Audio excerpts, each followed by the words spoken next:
Okay, we'd like to call this meeting to order. Today is Tuesday, February 17th, 5:30 p.m. I'm your mayor, Kareem Moore, and I'll be presiding over tonight's meeting. I'd like to call respectfully Pastor John Flowers from the Church of Faith and Deliverance for prayer. Thank you, Pastor.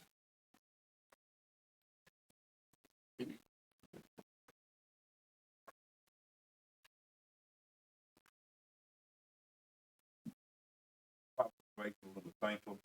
We give you so much praise and so much thanks just for this opportunity just to be here. For all us to be here together, God, in one mind, on one accord. We're thanking you right now for this city, the city of Kinston, North Carolina, God. We turn this city over into your hands. We pray for the mayor, God. We pray for, amen, the city councilors and all of the officials, God, that are in charge tonight. To those that are in charge of the city, we pray that you would lay your hands on each and every one of us. Help them, God, to make right decisions. Help us to do right things. Help us to do the things that's pleasing in your sight. Use us for your glory, God, and we will bind every spirit that would come against anything that's not your will. We pray that your will be done, God. You will break every yoke, every chain. We love you, God, and we thank you. We thank you for the way you have already watched over this city. We ask you right now, God, that you would touch our citizens, bless them in a special way. Use us, God, for your glory, and help us to help make this city the best that it can be. Help the mayor be the best that he can be. The officials to be the best that they can be. Our first responders, God, keep your hand on their life. Use us for your glory. Our police force, God. Oh, God, we pray, God, that violence will decline in the name of Jesus. Use us for your glory. Use us to help this city become what you would have it to be. We ask you for wisdom. We ask you for discernment. We ask you for courage, and we ask you for integrity in the name of Jesus. Lord, we ask you right now that you will have your way in this place. Even the decisions that are being made, oh God, we ask that you would be in charge. Touch our minds and our hearts, and not the thing that we would want, but God, the thing that you would have that would make this city be what you would have it to be. And Father, we give you praise, we give you glory, and we tell you thank you for all of it. In Jesus' name, amen and amen. Thank you, Pastor. Please remain standing for the Pledge of Allegiance.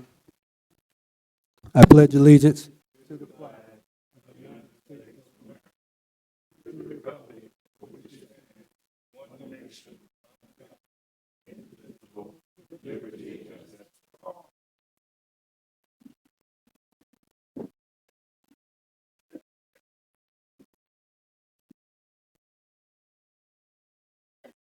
Madam Clerk, roll call. Councilmember Seaforth, Present. Councilmember Hardy, Present. Councilmember Lipford, Present. Mayor Pro Tem Sullivan. Present.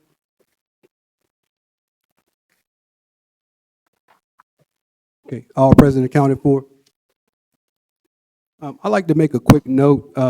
First of all, I'd like to say thank you for Pastor Flowers for coming out and speaking with us tonight and for the prayer. We definitely need prayer back in our city and in our communities. Bishop Chapman was here at our last communication. I'd like to also thank him. Any of you guys who have a pastor that's willing to come down here and join the prayer list, you can reach out to the city clerk. We welcome you here. So we welcome all pastors, all denominations to come down to City Hall and continue to pray for our city. Also, on a quick note, Scott Alston, we'd like to give you a quick shout out. We took a look at Pearson Park down there. It's looking good down there on the Riverwalk. There's been a lot of talk about, beautification around Kinston, so it's got to start somewhere. So we just want to let you guys know we're watching, we're paying attention. We appreciate you guys down there. And on another more serious note, during the storm, I got to really appreciate Chief Jackson and Steve Miller and the department heads. When it came down to the emergency, we had a briefing, and they gave me a thorough briefing on what we were up against. Nobody knew, but ahead of time, these guys sat down. They're thorough with what they do, their experience. They love the city. They know their jobs. At the time, we were still trying to get a city manager in here. They didn't hesitate to jump in and do what they needed to do, and they helped save lives. So I just want to thank you guys also as we go forward. At this time, we're going to open the floor up for citizens' comments. So please limit your comments to 3 minutes. Madam Clerk, do we have any comments? Yes, sir. Jamil Burton,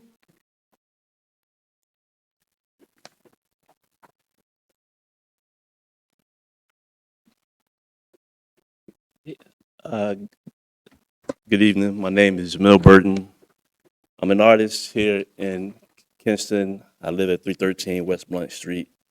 I'm here today to cordially invite you guys out to a Black History event on behalf of Smart Kinston.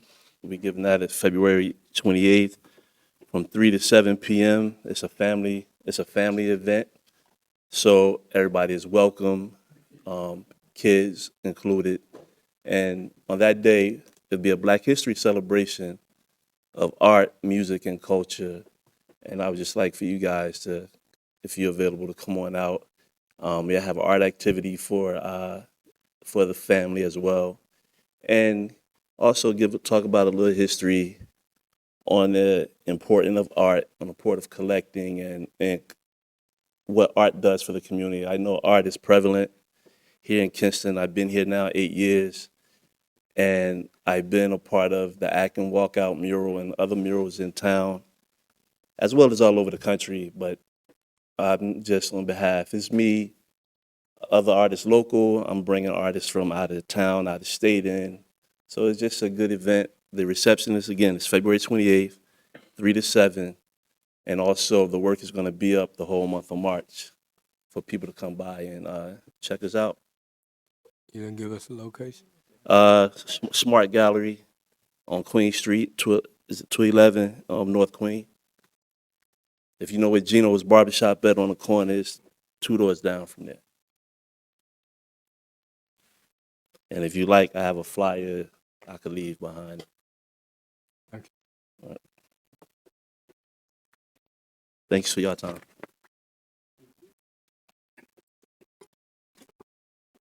Thank you, Mr. Burton. Madam Clerk, we have anybody else? Quarla Blackwell. Ms. Blackwell?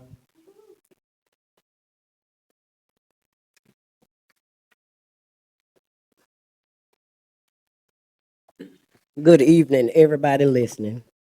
I'm gonna get straight to the point because we, the people of Kinston, don't have time for circles. Week after week, we sit in here and watch y'all allocate taxpayer money, our money, and somehow the conversation is always about everything except the people whose money it actually is, the people that live here, the people who struggle here, the people that built this city brick by brick. And since nobody wants to say it, I will. It's Black History Month.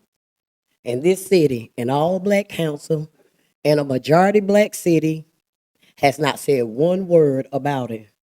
No presentation, no recognition, no acknowledgement that black people even exist in Kinston, other than on mug shots from the police department and the news station.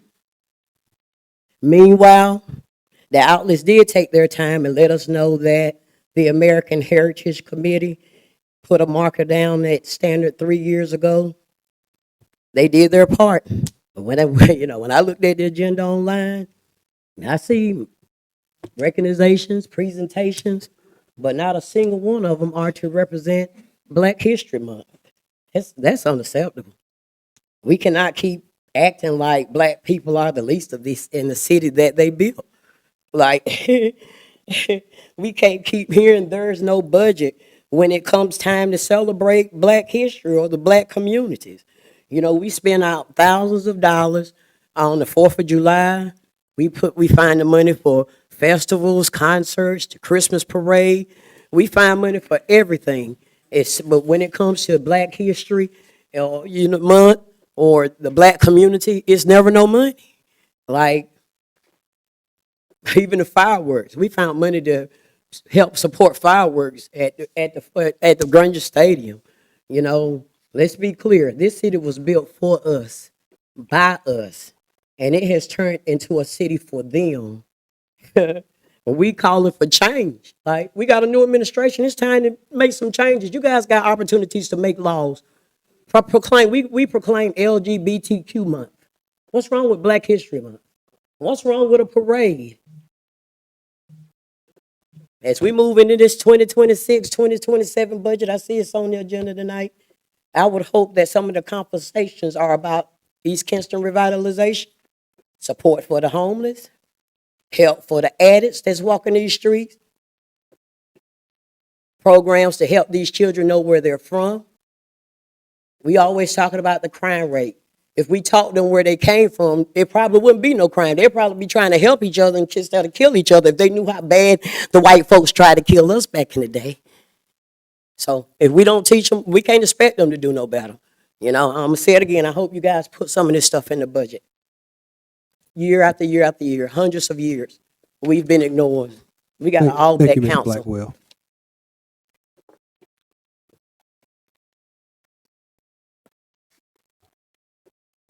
Madam Clerk, do we have anybody else with citizen comment? Linda Moore. Ms. Moore? Good evening, good evening, Mayor, City Council members, City Manager, Clerk, and City Attorney. My name is Sister Moore, and I think this question will be directed to Steve Miller. Steve Miller, we have a pretty much large hole on the 500 block of Davis Street. Please have your maintenance men to come out and fix that hole. While on the other hand, I'm still curious about the lobbying firm that was voted on before the new members were installed. I personally didn't take hold to that vote because I thought that the new members should have been on board, and they be given a chance to think about bringing in more than one lobbying firm to speak upon. I'm not quite sure how this process worked, but I would like to see a targets. Let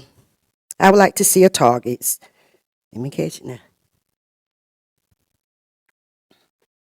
Brought into this city. I'm not quite sure how it go, but nevertheless, I thought of the mall, but I thought the mall was sold, so I didn't know if a lobbying firm was needed to get things going to bring us a target.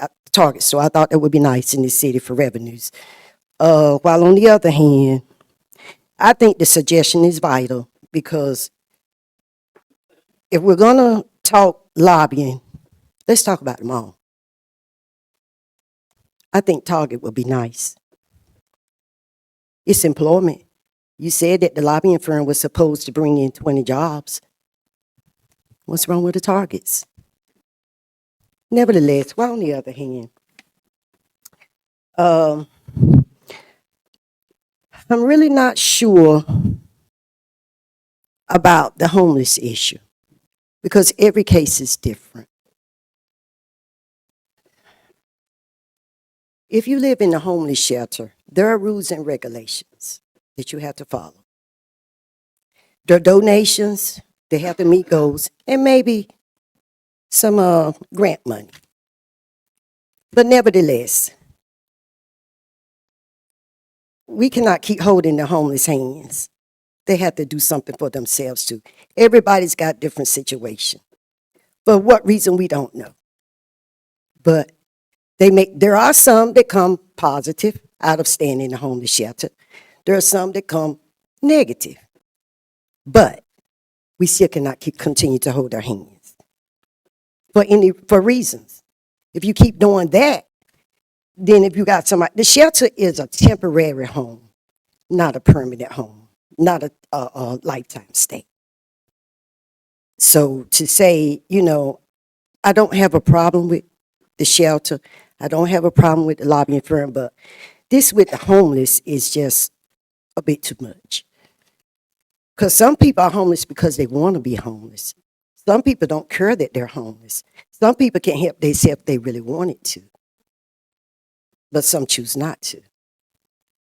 So I don't know. I'm just not quite sure how to figure this out. Just not quite sure. Thank you, Ms. Moore. Mm-hmm. You got something else? Bill Ellis. Mr. Ellis?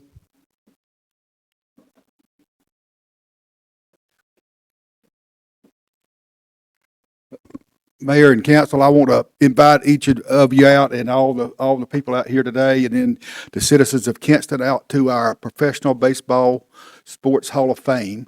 It will be at King's Restaurant on Friday, February the 27th at 6 p.m. This will be our 26th or 27th banquet. We've had some really unique folks we've been able to induct through the years. This year, we're inducting Ross Atkins. Ross played at Wake Forest, was drafted by the Cleveland Indians, came and played baseball here in Kinston for 2 years, and made it up to the AAA level. And then he went on to be the player development coordinator for Cleveland for about 15 years, and then later the assistant GM for Cleveland.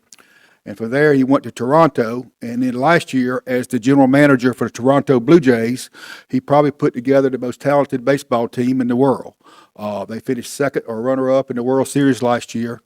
And I promise you, there's not many towns of 20,000 or less that will be hosting a hot stove banquet with professional athletes like we'll be able to do, and Ross will be a really great inductee.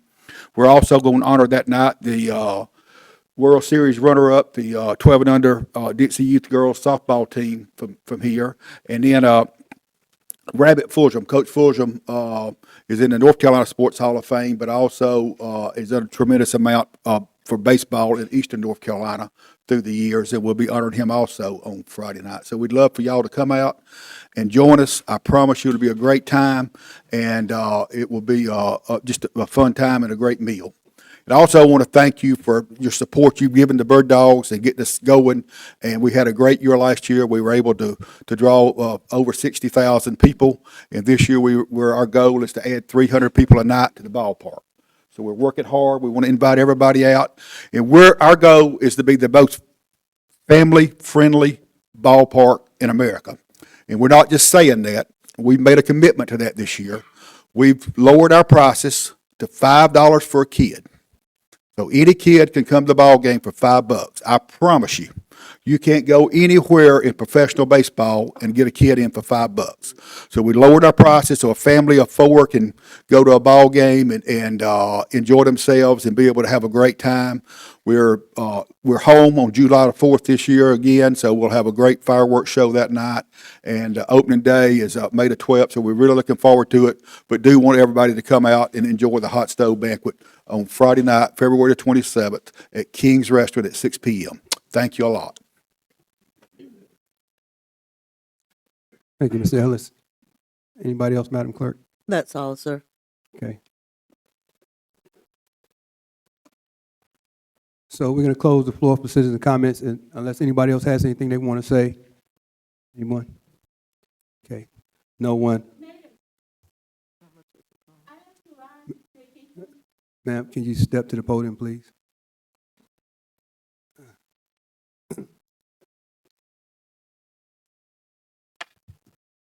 Could you state your name and address for us? Yes, I go by Miss K, and for some safety reasons, I live downtown. That's all I can say, but I want to ask the Kinston Police Department when we're going to get, and to you, sir, when we're going to get victim assistance services. And I appreciate all you do. Was May I that get your victim name? assistance service? Mhm. May I get your name and address, please? Yeah. Oh, okay. Okay. I can answer that question. She actually started last Monday, so we have somebody in place. Ms. Caroline. Okay, Chief, can you follow her for us? Thank you. Thank you, Chief.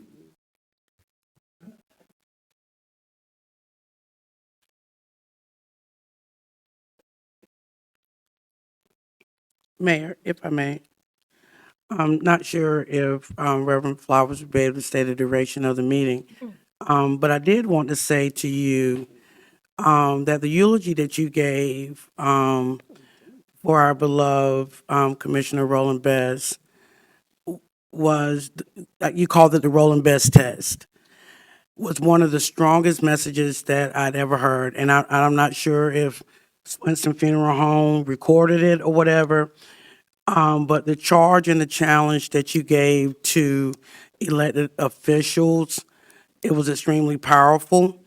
I'd never heard a message, nor had I ever heard an elected official eulogized or life celebrated or captured, I think in 20 minutes, the way that you did. But that was, you have a a catalog of powerful messages, but by far that was one of your most powerful messages that you gave.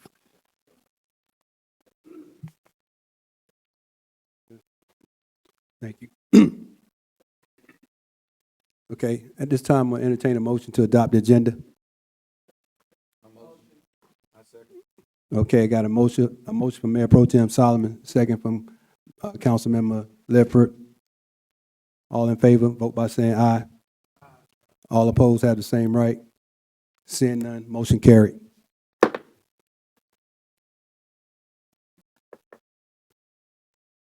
Okay, I'd like to entertain a motion at this time to consider the minutes of the city council meeting held on January the 20th and January the 30th of 2026. Motion. Motion by Councilmember Pearl Hardy. Second by Mayor Pro Tem Solomon. All in favor, vote by saying aye. Aye. All opposed have the same right.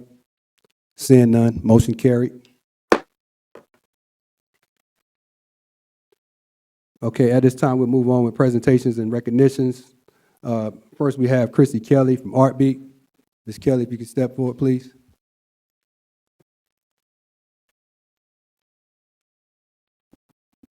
Good evening, Mayor. Good evening, City Council. Good evening, everybody else here.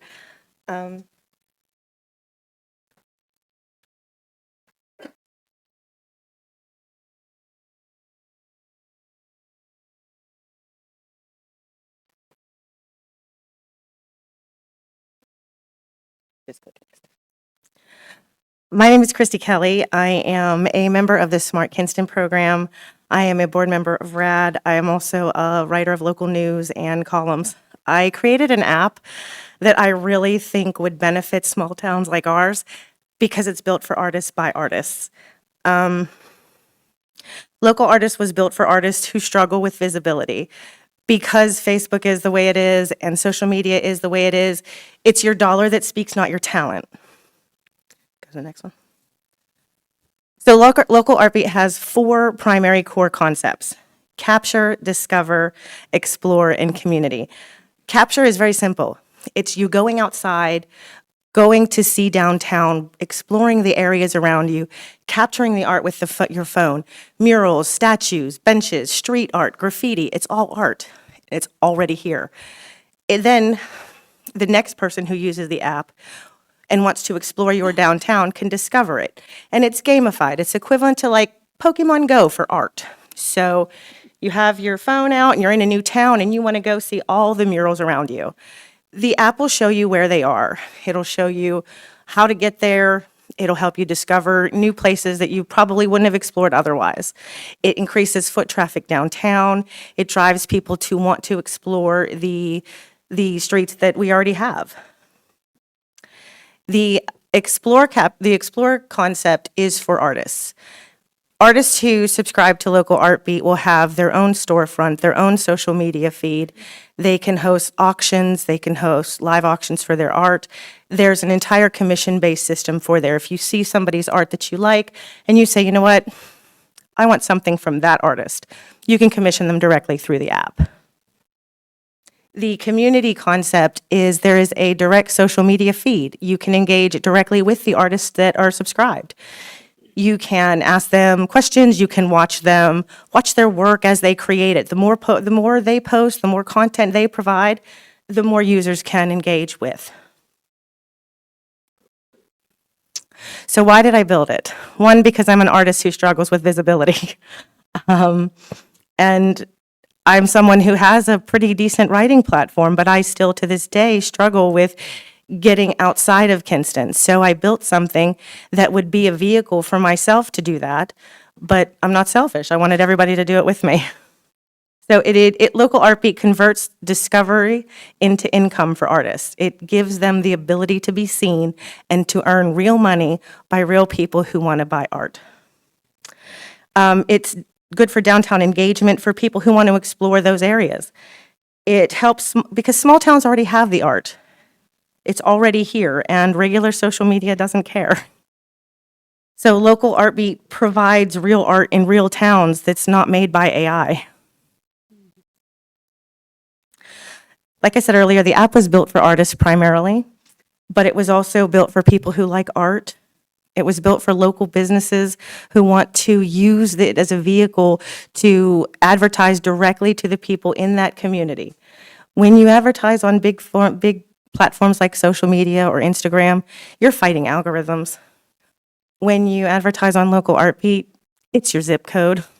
It's a 50-mile radius of your business. And anybody in that vicinity will have access to your ad.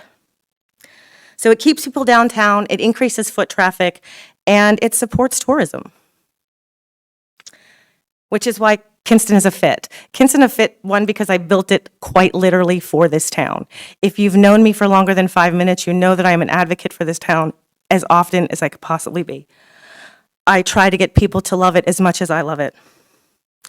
And the art is already here. When we explored Kinston and we captured it to do the beta test for the app, there were over 60 pieces of art just downtown. That's not Vernon. That's not anywhere else. Just downtown. And that's a huge vehicle that so many cities don't have. The artists benefit from engaged communities, and engaged communities benefit from art. So the reason why I wanted to present tonight is I'm launching an Eastern North Carolina capture tour. There are 26 locations throughout Eastern North Carolina where I'm going to go and capture their public art. And I would like to invite all of you to join us on any of the dates. Now, the dates on the slideshow are weather dates, so I have the real date that I will leave with you before I leave tonight. We are having a launch party on June 25th at 6 p.m. at the Farmers Market. And then on the June 26th, that next day, we're going to have a team exploration of Kinston to show everybody all of the cool art that we've already found. So I do hope that you will all come out and engage with us and just come to the party, come do the art, and come on the tour with us. Come explore our neighboring towns. There's a lot of really cool art. The first one is Pink Hill, and it will be on March 1st, and we'll meet there at 2 o'clock at their downtown. One of the biggest questions I get asked is, how will local ARTbeat make money? So there are, the primary fund source will be artist subscriptions. I want to make the app so convenient for artists that that's going to be their primary vehicle to get their art seen by others. There's also in-app art purchase sales, commission and auction percentages, local business ads, event ticket sales, and artist boosts. Artist boosts are where users can boost the artist's visibility in the app just because they like the art. Some more cool features if you'd like to learn more. The app is available in English, Spanish, French, Portuguese, German, Chinese, and Arabic. There's a full onboarding system to learn how to use it. And you can find us on Facebook, Local ARTbeat. Our website is www.localartbeat.com. You can find me, you can call me, write me, email me. And I hope all of you will download the app. And I hope to see you out on the tours. And I definitely hope you'll come to the party. Thank you. Thank you. Ms. Kelly, quick question. Yes. Have you met with or taught with any of the local art teachers? I know that Jamil is doing an after-school program with one of our local K-8 schools. And of course, you know, there's a lot of young, you know what I'm saying, developing artists that have Absolutely. That's that great work. And so I was just curious to know if you've had any conversations with those art teachers, and is there a possible place for young developing artists? I have not. This is actually the first time I'm talking about my app out loud to people. It has been a concept in my head for a year now, and talking's not my strong suit, so I'm much better at writing. So no, I have not, but I am absolutely engaged with the idea. Being the developer and the designer, I can make it so that it fits their needs. And I'm absolutely open to discussing it with them. And my second question is, the tours, are they walking tours? So, yes. all of the art is outside. The whole point of the app is for it to be public and to keep it, keep safe. So keep people on public roads. And in some of the bigger cities, it might take a day or two. Pink Hill will probably take 25 minutes, but but I love Pink Hill too. So I decided that would just be a good, fun place to start. Thank you.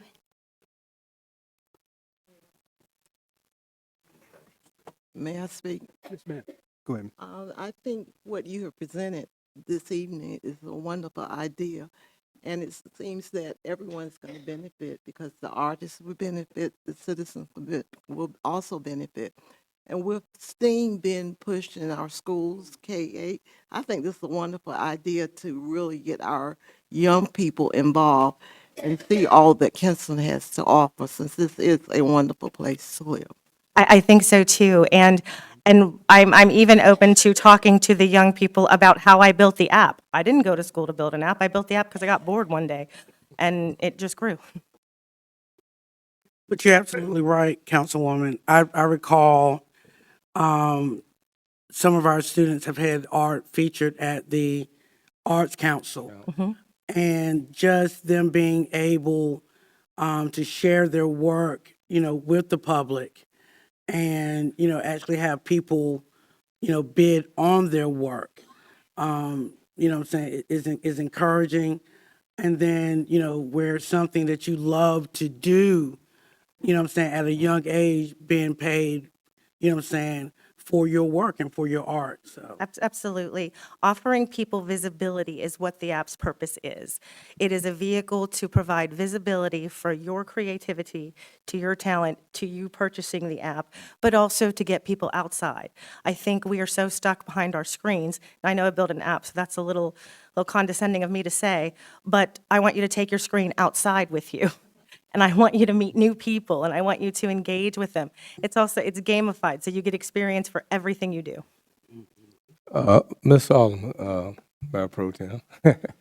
I think that's something we might want to address with the school system. Maybe tours for the young people to, go out and look at this art so they can get an idea of our culture and art in the city of Kinston. Absolutely. So that's something we could work on. Because what's powerful is that when you consider the fact that most, quote, field trips, and all of us can attest to this, we always traveled to Raleigh, Right. and when you look at, the art that's right here in our community, it's huge, what I'm saying, for such a small city to have so much art in Eastern North Carolina. It So, truly is. It was the Yeah. perfect vehicle to start with. It truly was. It is one of the reasons that I love Kinston as much as I do. It's beautiful. Did you you made sure you copyrighted, right? No, you can't copyright code, but I did look into it. Oh, all right. Know somebody that tried to steal your idea? I think it's wonderful. Thank you. Thank you all so very much. Thank you. Any further discussion? Okay, thank you, Ms. Kelly. Moving right along, our second item, we're going to have Chief Goyette present the KPD annual report. Chief?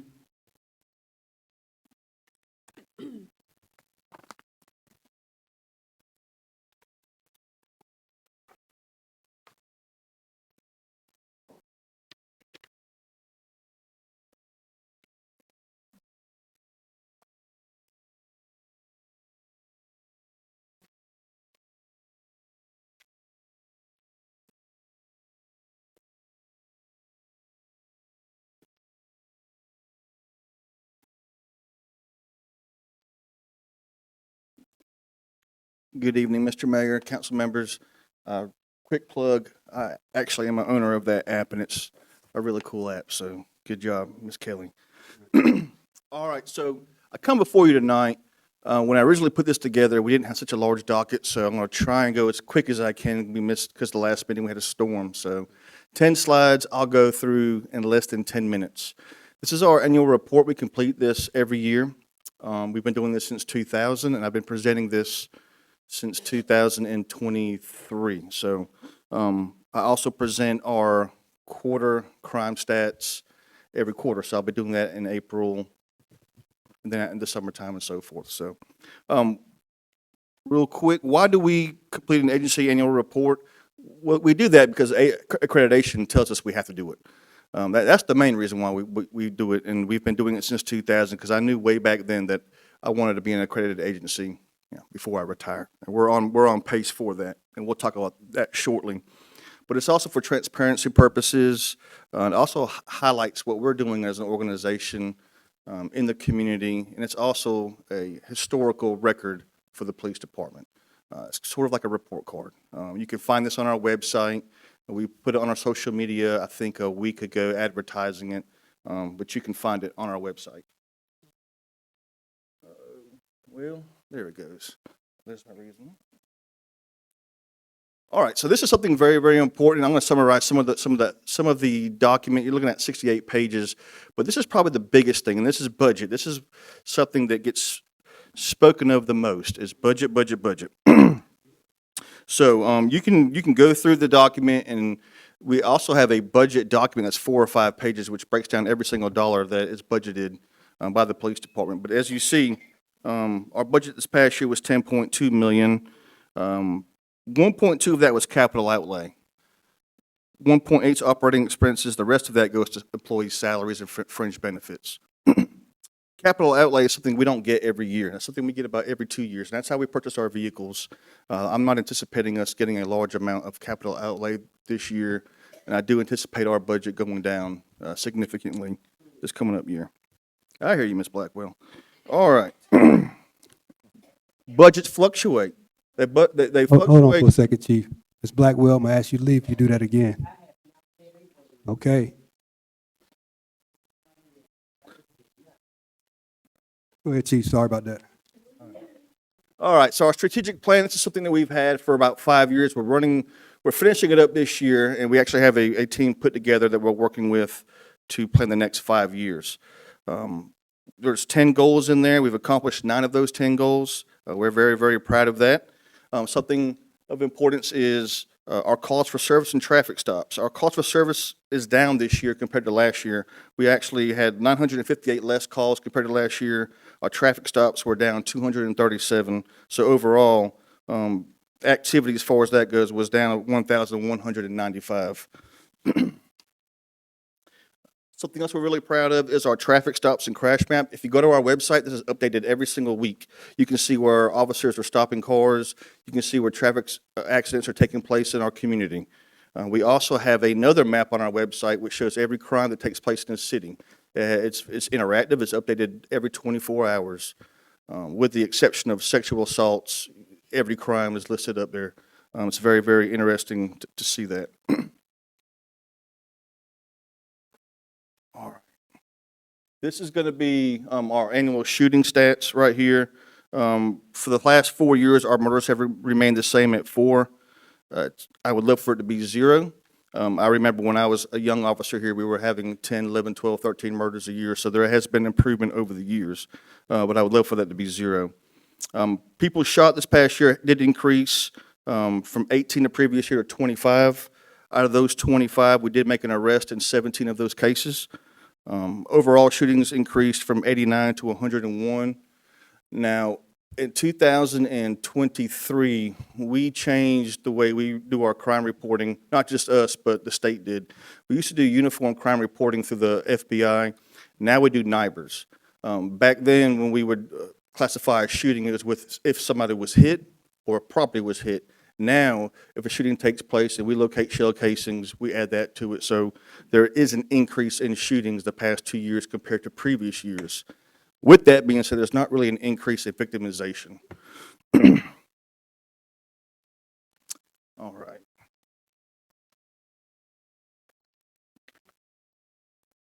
I usually have a little pointer thing, but for whatever reason, I don't up here.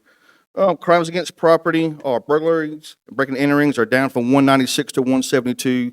Motor vehicle theft is up 7. We had 50 this past year, 43 the previous year. Arson's down and larceny's down from 733 to 574. Crimes against people, again, our murder stayed the same. Our robberies went down 2, and our sex offenses went up from 13 to 14, and our aggravated assaults are down from 157 the previous year to 99 this past year. What does all that mean? Across our country, really, violent crime is down 4%. In North Carolina, it's down about 11%, and in Kinston, it's down 29%. That's pretty significant because last year our violent crime was down 28%. So we're definitely going in the right direction in lowering crime in our community. And it's not just the police department, it's everybody as a whole, the stakeholders, it's everybody working together and having trust in each other. As far as property crime, well, last year we were down 18%. This year we're down 18% again. So again, going in the right direction.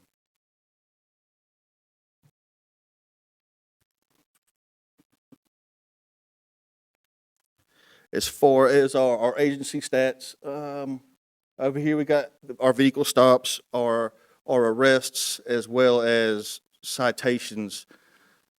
73% of the time you get stopped in Kinston, you're not going to get a traffic ticket. You're not going to get a warning ticket or anything. Most of the time, you're not going to be arrested or get a citation, and that's in the actual report. You can also find that on the SBI's data as well. Some other highlights: we did have 228 community events that we took part of. 19 of those were ones that we actually led, to include our Explorer program. Our Explorer program is led by Corporal Kraft. He's our SRO at Kinston High School. He's done a tremendous job. We started with 2 kids. Now I think we're up to 14. So very, very pleased with that. Something else I want to highlight is our Christmas Sponsor a Kid program. We were able to not sponsor 72 kids, but get our stakeholders to sponsor 72 different children in our community who were in need for Christmas. So very, very pleased with that. Accreditation, it's something you've heard me talk about for 3 years. We're working really diligently with this. Hopefully by the end of the summer, we'll be accredited with the North Carolina Law Enforcement Accreditation, and then by December, we'll be accredited with CALEA. So we're definitely going in the right direction as far as that goes. Training-wise, our officers completed over 7,000 hours of training. Recruiting and retention, for the first time ever that I can recall, our recruiting and retention, mainly our retention is 105%. What that means is we were able to get 2 positions last year. We've actually filled 1. We've only lost 2 officers for the entire year, which is pretty remarkable. And a lot of that has to do with our city manager, our former city manager who's retired now, as well as the city council who's agreed to help, invest in the police department, get us through the finances that we need as far as making sure our officers have what they need every day to make sure they're safe, as well as increased salaries. So very appreciative of that. A few other things to highlight. These are our promotions as well as our Officers of the Month and our department awards. We just try to promote our police officers, and very, very, very thankful for what they do, as well as our non-sworn personnel, who are really the real heroes at our police department. 3 more things. Just want to remind y'all that KPD did celebrate our anniversary of 175 years this past year.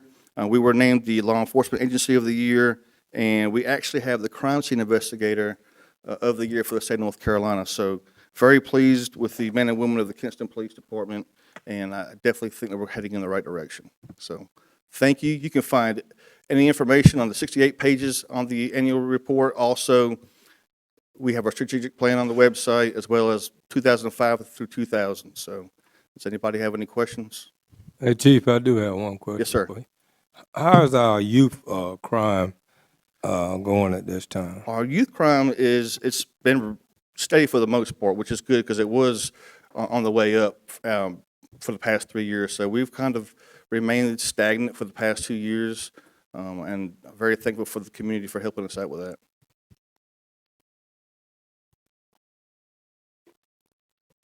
Anybody else? Nobody? Chief, Yes, sir. the shootings, what are we doing to address that? That's a highlight on your report. Yes, it is. It's something that we're doing is we're partnering with our state and federal partners, as well as the U.S. Attorney's Office. We're putting together the best cases that we can with our own prosecutor's office here in Lenoir County and Wayne County, and holding those individuals accountable. We're partnering with the ATF. We're getting ready to have an FBI TFO in our department, hopefully in the next 2 months. We're doing everything we can to lower crime in our community, especially violent crime, especially shootings. Right. Are there specific areas where we're experiencing these high level of shootings versus other parts of the community? To be honest with you, it's pretty spread out, and there's actually an interactive map in the annual report that'll show that. Right. It's not one particular neighborhood. It's throughout the entire city. Okay. Unfortunately, that's something that we're working on every day, is trying to lower crime, especially shootings. Right. As we have discussions, council, just for you guys to know, we have people at home that are following the council meetings, and sometimes they don't have the full report. Like the chief said, you know, these reports can get lengthy on the agenda, and sometimes they don't know. So in the spirit of transparency, sometimes we ask those questions just so that the people at home and the ones who don't have these reports can kind of, you know, get a little more detail about how we're addressing these issues. Yes, sir. And I encourage anybody at home watching or listening, you know, go to our website and find that document, and feel free to go through it. Hey, Chief, could you address the issue about the juvenile court system just a little bit so people get an understanding why a lot of time our juvenile are put right back on the streets once they commit crime? Well, we work really close with the juvenile justice, and that's a state mandated organization.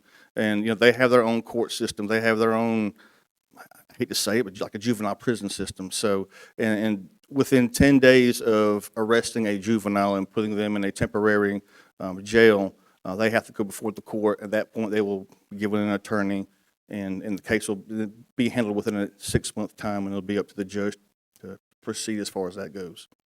And the reason I brought that up is because the overcrowdedness in our juvenile facilities, a lot of time they let the kids go back to their parents, and they go back and repeat the same crimes. And there's nothing that the police department could really do about it because now it's in the hands of the court. Well, and really, whenever the state switched over to the raise your age law a couple of years back, we really did not anticipate just the influx of juvenile crime increasing. And that really put a burden on the state, and the state has invested tremendously in the last 2 years to try and work on that as a whole, not just statewide, but local organizations as well.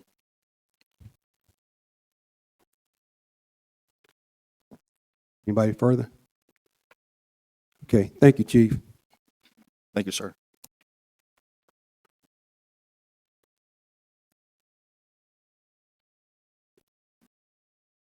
Okay, at this time, if we don't have anybody else for presentations, we're going to go into a public hearing.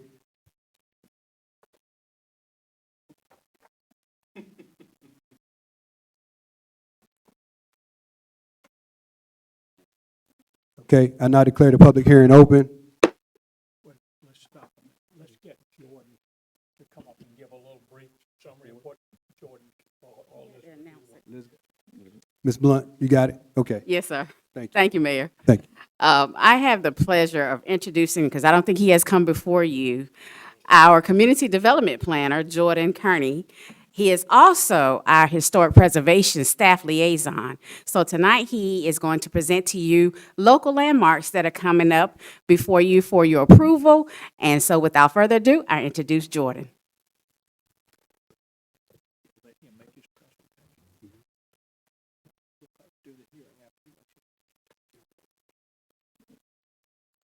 Good evening. Good evening, everyone. All right.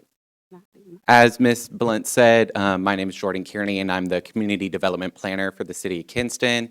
I also serve as the HPC, or Historic Preservation Staff Liaison. Today, we are having a public hearing for 3 properties that were submitted to the HPC a little while ago that I have started to bring back up once I started. So I would first like to just give a brief outline on what we'll be talking about again. First, I'll talk about what a local landmark designation is. Next, I'll outline the criteria a property must meet in order to qualify for local landmark status, including significance and integrity. Then I'll provide a brief summary on of the historical background and key findings from the landmark designation reports for each of the 3 properties that are proposed. After that, I'll review the steps completed to date in the designation process, including report preparation, SHPO review, and the Historic Preservation Commission's public hearing and recommendation. Then finally, I'll present my recommendation as the Historic Preservation Commission staff liaison. So just to define what a local landmark designation is, local historic landmark designation is a formal recognition by the city of Kinston that recognizes a property that possesses special historical, architectural, cultural, or archaeological significance. Under 3.6.6.4.2, long one, of the city's Unified Development Ordinance, or the UDO, the Historic Preservation Commission is granted the authority to review and recommend properties to City Council for local landmark designations. Landmark designation is the highest level of local historic recognition available under North Carolina general statutes.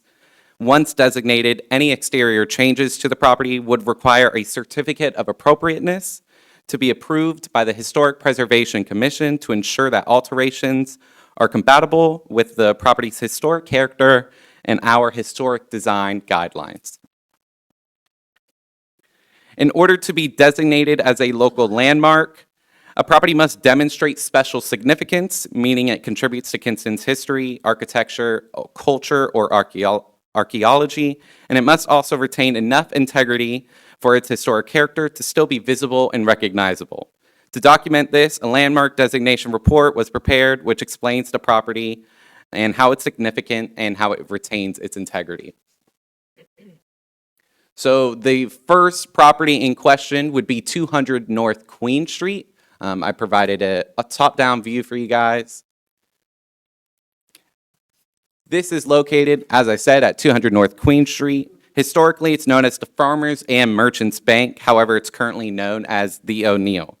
Some key historical facts include that it was constructed in 1925. It was designed by the prominent North Carolina architectural firm Benton & Benton. It's a 5-story structure that became downtown Kinston's tallest building, and it's located at the historic intersection known as the Banker's Corner. It symbolized Kinston's economic confidence during the agricultural and tobacco boom.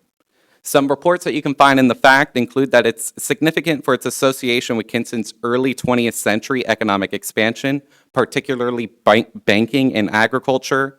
It's architecturally notable as a Renaissance revival commercial building, and it retains strong integrity of design, materials, workmanship, setting, feeling, and association. And although there have been modern alterations to the building, such as window replacements, they do not diminish the overall historic integrity of the building. The designation includes the entire 0.05-acre parcel and applies only to the exterior of the building. The property meets 3 criteria for local landmark designation: historic events, as it represents Kinston's growth as a regional banking and commercial center; architecture, as it's a rare Renaissance revival skyscraper by Benton & Benton; and culture, as it symbolizes early 20th century local prosperity and community growth. The next property would be 426 North Herritage. As done before, this is a top-down view. This property is located, as I said, at 426 North Herritage Street. It's historically known as the Imperial Tobacco Company office building.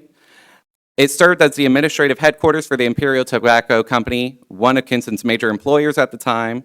It supported executive and administrative operations for a large regional tobacco workforce, played a central role in Kinston's emergence as a major tobacco market during early industrialization, and it's the only surviving building from the original Imperial Tobacco Company complex, making it a rare physical link to Kinston's industrial, social, and economic history. Some facts that you can find within the report is that this building is historically significant as it's the administrative center of one of Kinston's largest and most influential employers at the time. It reflects the city's economic growth during the height of the tobacco industry in the early to mid 20th century. Architecturally, it's notable as it's a well-preserved early 20th century industrial office building featuring decorative brickwork, crenellated cornice, and classical inspired entrances, and it retains strong integrity of location, design, materials, and workmanship, preserving its historic industrial character. The designation includes the .11 acre parcel, including the main two-story brick building that you see there, and no interior elements are proposed for designation. The property meets two criteria for local landmark designation: historic events, as it represents Kinston's prominence in the regional and global tobacco industry through its association with the Imperial Tobacco Company, and architecture, as it's a rare and well-preserved example of early 20th century industrial office design, combining classical and medieval-inspired architectural elements. The third property would be 501 North Herritage Street. This building is historically known as the Midtown Motor Lodge, but it's currently operating as Mother Earth Motor Lodge. Some facts about this: it was constructed in 1963 and built during a period of significant post-war economic expansion in Kinston. It was funded by prominent local business leaders and likely designed by architect John J. Rowland. It opened with 64 rooms, a conference space, a pool, and modern amenities that catered to automobile travelers and business visitors. It exemplifies mid-century motel trends through its U-shaped layout, balconies, curtain wall construction, and central courtyard, and it remains the only intact mid-century modern inn in Kinston, serving as a rare surviving example of the city's mid-20th century commercial and architectural development. Some facts found within the report is that the Midtown Motor Lodge is a well-preserved example of a mid-century modern inn reflecting Kinston's post-World War II modernization and the rise of automobile-oriented travel. It was designed in the modern movement style with a U-shaped plan, balconies and curtain wall construction, and a central courtyard. It served as a modern lodging facility at a key regional crossroad along U.S. Highway 70, symbolizing Kinston's 1960s economic growth and embrace of contemporary design. And it retained strong integrity of form, materials, and character-defining features, preserving its mid-century modern architectural identity. The proposed designation includes main two-story U-shaped motel structure. However, the pool is listed as a non-contributing structure, so it is not also included within the designation, and no interior elements are proposed for designation as well. This property meets two criteria for local landmark designation: historic events, as it reflects Kinston's post-World War II economic growth, modernization, and the rise of automobile-centered travel along major regional corridors; and architecture, as it's a rare and intact example of a mid-century modern inn featuring modern movement design, a U-shaped plan, balconies, curtain wall construction, and a central courtyard. So just to give a brief summary of the process that we have done so far, staff has collaborated with the applicants, the Historic Preservation Commission, also known as the HPC, and the State Historic Preservation Office, also known as SHPO, to prepare the landmark designation reports and draft ordinances for all three properties. Notice for this public hearing was properly advertised for 2 consecutive weeks in the Kinston Free Press on February 5th and 12th, and signage on properties in accordance with state law. The city attorney reviewed and approved the landmark designation ordinances within your agenda as to form. And on January 20th, 2026, following a properly noticed public hearing, the HPC voted to recommend approval of the landmark designation for all three properties. Staff recommends that the City Council approve the designation of all three listed properties as a local historic landmark and adopt the associated landmark designation ordinances in accordance with the city's Unified Development Ordinance and the recommendation of the Historic Preservation Commission. Thank you.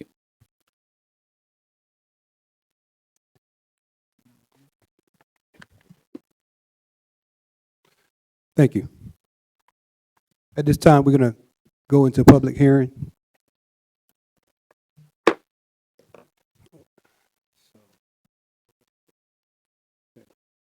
We're open for public hearing. Is there anyone present that would like to speak in behalf of this project for the local historic landmarks?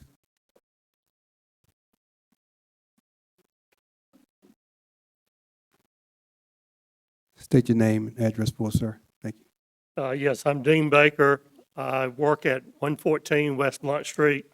Good evening, Mayor and members of the councils. Thank you for considering landmark status for these three properties. The Imperial Tobacco Company is one of the oldest and historical buildings in the town that is related to the, Lord, I'm sorry.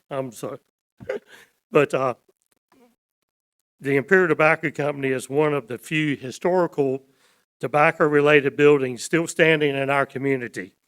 Remembering the time when tobacco was king and how tobacco has shaped this community. The 501 North Herritage, built in 1963 as the Midtown Motor Lodge. The architect, the design, the shape, and the courtyard showed how Kinston was growing in the 60s, 70s, and the 80s. And also how today, that as the Mother Earth Motor Lodge, it continues to be an important chapter to the story of the town of Kinston. 200 North Queen Street was built as the Farmer and Merchants Bank, serving the needs and the banking community of our town for over 20 years. Later, it became First Citizens. At the time, it was the largest building in downtown. And at the time, it was the first elevator who was inspected by the state of North Carolina. So when you go into the elevator, there's number 1 on our certificate. The bank vault is still in place and is still being used by visitors every day. After being vacant for nearly 30 years, in 2015, it was restored to the O'Neill that is standing today. Thank you very much for your time and consideration, and have a good afternoon. Thank you. Would there be anybody else want to speak on behalf of the historic properties this time?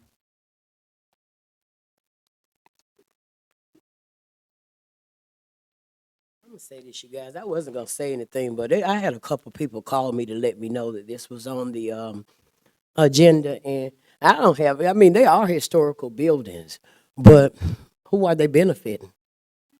What will happen if we do this historical landmark for them? That's what the people want to know. Like, why is it now that they want them historical landmark? Is it to come back and get something else to build more that is against us? Because when you talk about tobacco, here we are again, Black History Month. It was our grandmothers and stuff that worked them to make these buildings vital. You know, so I just want you guys to start thinking about, like, this stuff that they're taking over is our stuff. And we don't have, when they take it, I can't afford to go stay at the Mother Earth.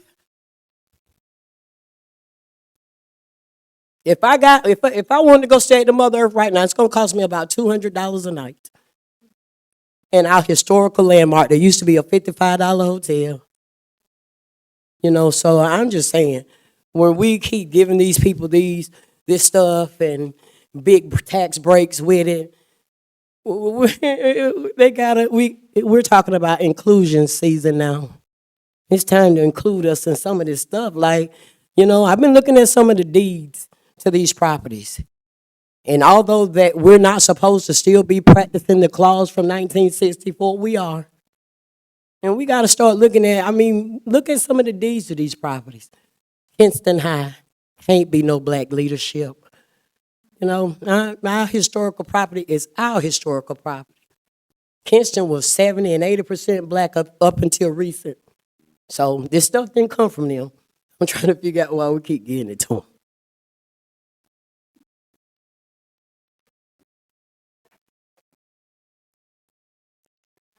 Thank you. I'm Tanya saying, and to a certain extent, I agree. If you look back at everybody's house, everywhere, we all got some type of history. We go back to our great-grandparents or somebody else. Everything got a history somewhere. So for me, I agree to that to a certain extent. Like, who is that going to benefit? Why are we constantly giving, historical sites and things like that? It's okay. 30-some years, they were born in 1930s. Yes, that is historical to me because I want to know where they thought us. In the 60s, there's a whole lot of people here right now born in the 60s. Like, we're not historical. We live it. We okay. I don't think, me personally, I think if you're going to go back and you're going to say, okay, well, this is a historical site for somebody else, then what about the house that somebody else lived in that was built in 1961, where our grandparents, great-grandparents was raised up struggling to try to keep these properties. So I do agree, man. That's crazy. We got more than just that area that's historical. When you go over there on the east side somewhere, those properties are historical too. Thank you. Have anybody else? You can come up, Ms. Marsh. Okay. I actually have a question more so than a statement, and then it's admittedly from ignorance. I want to know what making this designation would change. Like, how would that affect the city, the building? Are there financial implications, things like that? If you could explain the purpose of doing this, that might be helpful. You, Jordan? Yeah. He's going to respond. Give him a second. Yeah, I was just going to say, as I mentioned within that presentation, when we designate a building as locally historic, they would require a COA or a certificate of appropriateness. What that would basically mean is, in order to make any exterior alterations to that building, they would have to go through our guidelines and go through our Historic Preservation Commission or our HPC and get approval for that. That's just to make sure that we keep the history that we currently have in Kinston and make sure that they don't randomly just demolish it for no reason. It's to keep that integrity and keep that history within the city of Kinston. I got a question. Mm. So,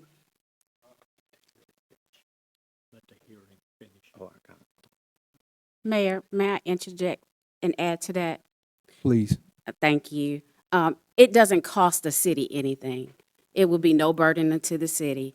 This is something that a private owner has asked for. So we didn't go and pick this property. This was brought to us from the private owner.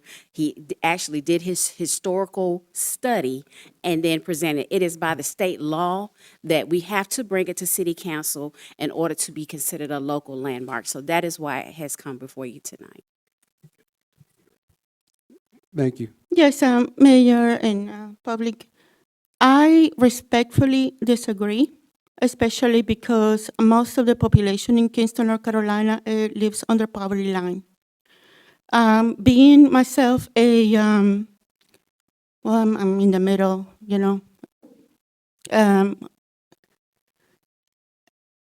Speaking about history, considering myself a history buff, I noticed that even though Kinston is 67% Black, I think I'm the only Hispanic in the entire, I'm kidding. Nevertheless, I feel that effort, energy, and finances should go, for example, for something that I feel it's anti-God. The fact that there are women who are 7 months pregnant and they're selling themselves. And human beings that literally are full of dirt and living in the dirt, who have been homeless for many, many, many years, who do not have a way of accessing a rehab for addiction, any type of addiction. So I respectfully disagree with any energy or effort or monetary effort, whatever. We talk about artsy here, and art. Nevertheless, North Carolina is the country that is, not the country, I'm sorry, the part of the American Union of the United States of America, the state that is the friendliest to military, defend our country. And not only that, the friendliest to military, but the first state in the 354 million people in the United States that allowed an African American man to serve in military forces. So I respectfully disagree. Thank you. Ms. Moore?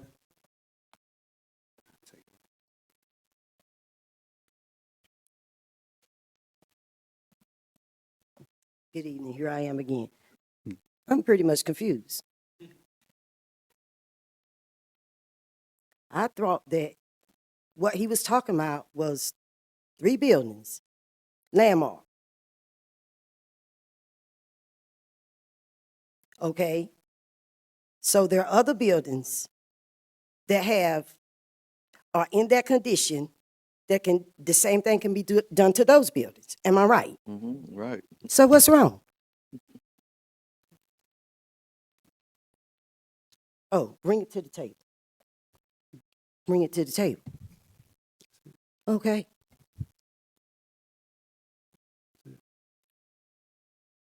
I'm done. I mean, I don't understand. I'm confused. I mean, there's 3 buildings, right?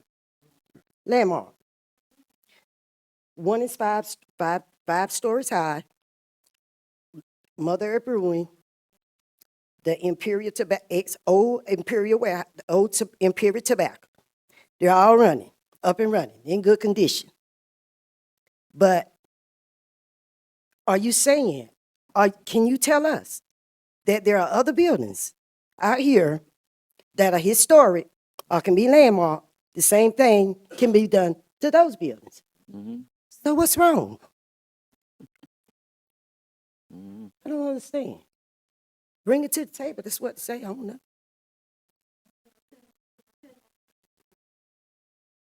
Anybody? Pastor Flowers? And after you next, bro. After just listening to the landmark piece, and I'm just saying that I'm finding out now that I think it's our communication, guys. It's a communication piece. Yes, this land can be landmarked because they know it. You don't know it. We don't know what can be landmarked in the city. Neither do you know what the cost is and what the benefits are. These are the questions that we need to ask. You know, what is the benefit of making this a landmark? And then when we make it a landmark, what other areas do we have that can be landmarked? Are they grants? Are they city? Is there money? Because we know it's all about money. Somewhere in this thing, there's going to be money coming out of it. Right. And so it's no secret, but the key is finding out how do we get these other landmarks? How do we get these other places that put in place? So I'm thinking it's, like I say, bring it to the table and get a communication and find out, you know, who do we talk to? And maybe this is the man that we need to talk to find out, you know, how do we get other properties landmarked? And what's the benefit? Then what's the purpose of getting it landmarked? How do we get it landmarked? Is they grants or monies to help rebuild these places once you get it landmarked? What is the significance of the landmark? Those are the things that I think we really need to know to see, and we need to communicate it because, you know, nothing wrong with what you're doing, but the kids, we don't know about the rest of the property that can be done like this. And I think that's what we're looking for, be able to communicate other properties in other areas that you can do the same thing for them. Thank you, Pat. Thank you, Pastor, for that clarification. This is exactly what we're looking at here, a community. You got to look at the blueprint for how you want to get things done. I mean, you know, I hear your concerns, and they're valid. But like the department head just told you, these properties were brought by the owners and requested that. And we have an obligation to keep historic properties maintained once they reach historic status. And that's what it is, so that we don't come by and inadvertently take these properties down when they should be preserved. But there is a process, and we have the staff to do the process. But it's a process. You can't just get it done, you know, just walking in here and say, hey, we think, you know, follow the process, and I guarantee you, you'll get to where you need to be. Okay. Anybody else have anything they want to, out here After that, first? I know, Yeah, man. yeah. I thought I saw another hand over here. You good? You good? Okay, I'm sorry. I thought I saw you though. I'm sorry. I just wanted to let everybody know that if you Google how to register a historical landmark property in North Carolina, it'll walk you right through the process. It's not that difficult. Thank you, Matt. Come, Can you just let us state your name and your address for us, please, for the record? Sorry. Juliana Babin Rooney, 906 Mitchell Street, here in Kinston. you. Julietta? Babbaroni? I'm sorry? Eann. And your last name? Thank you. Thank you. Okay. You got it, Madam Clerk? Okay. At this time, if there's no further discussion, we're going to adjourn the hearing, close the hearing. Hearing's closed. Okay, at this time, under discussion for the council. You guys have any questions? I'll go first, if you don't mind, Les. When we talk about landmarks, like Ms. Blount was saying, it's just a simple form that you had to fill out to submit for it. If you feel like, and what came to mind to me was Mr. Beach building down there that used to be the bank, and the history behind that building. He's passed on, but his son lives in New York or New Jersey, and I plan on getting in touch with him. And the reason why I'm saying this is because my question would have been, we know that this here, to be transparent so everybody know, it's about tax breaks, okay? It's about tax breaks. So we ain't trying to hide nothing. It's about tax breaks, okay? So I just want to make that clear.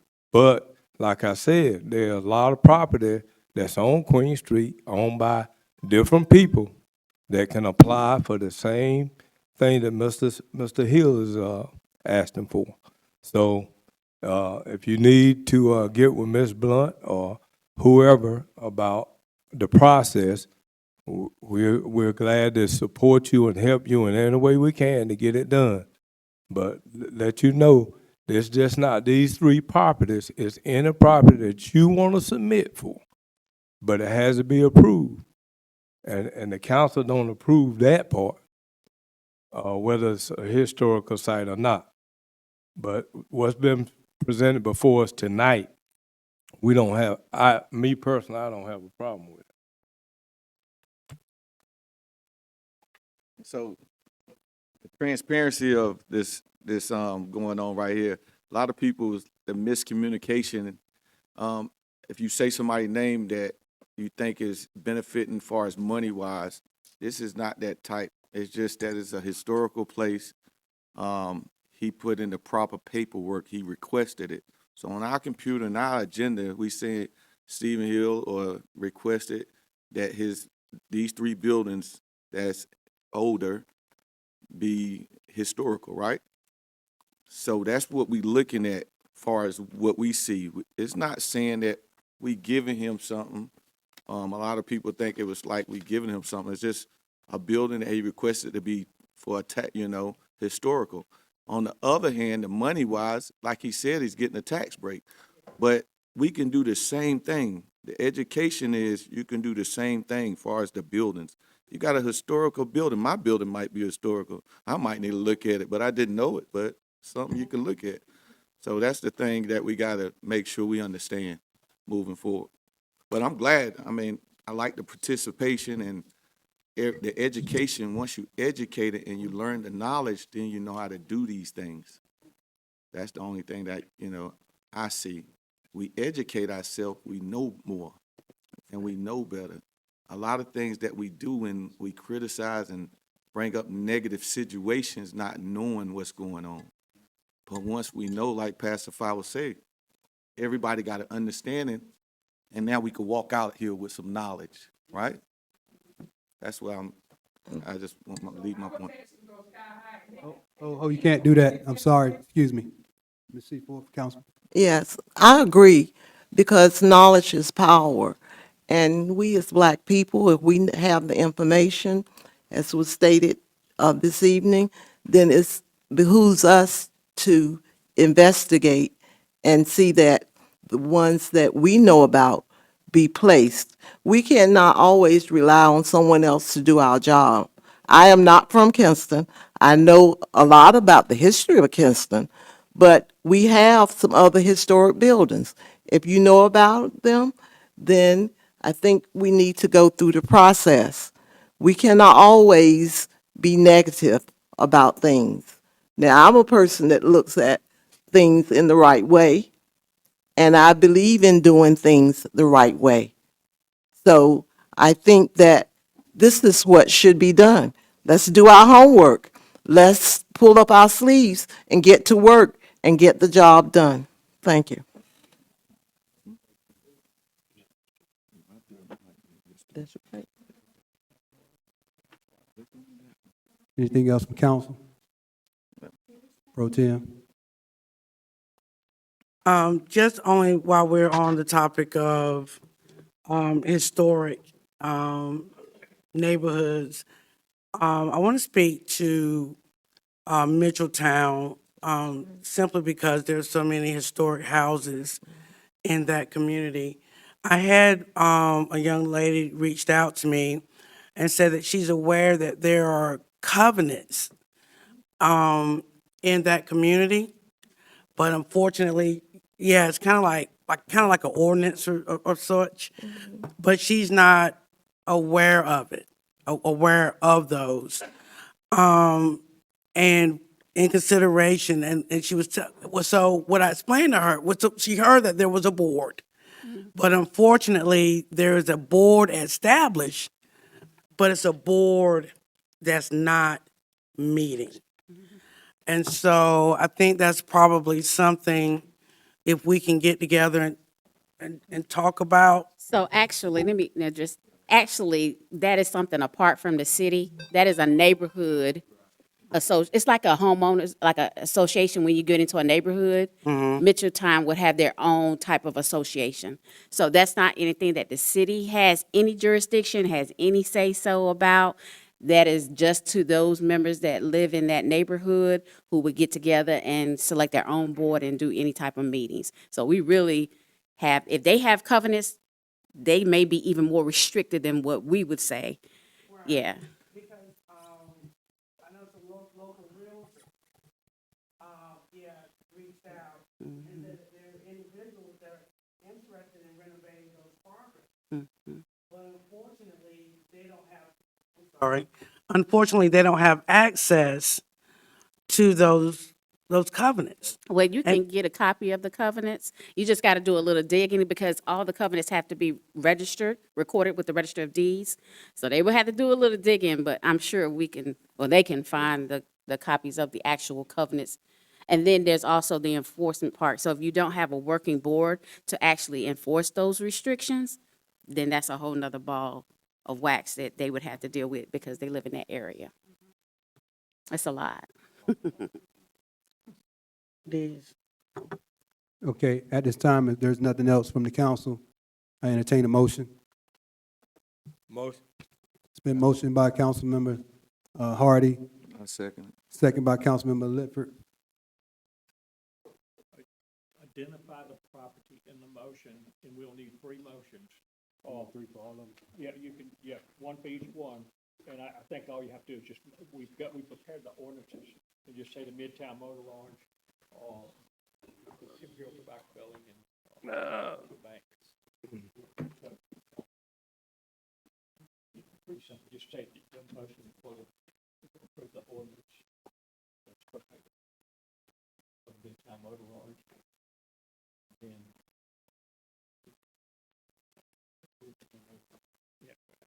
O'Neill.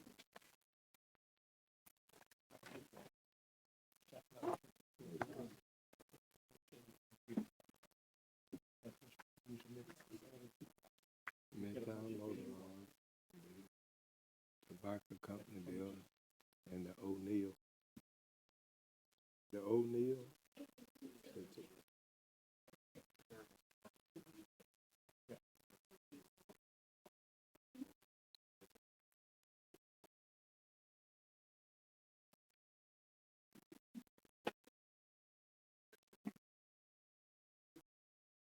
That's what I'm glad. I see. That's what I'm glad. That's it, right?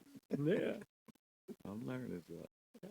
You're gonna have to motion for all three of them. You have to do a motion for each one of them. Yeah, way this is set up, because it's set up as an ordinance, and you have to do them separately, identify.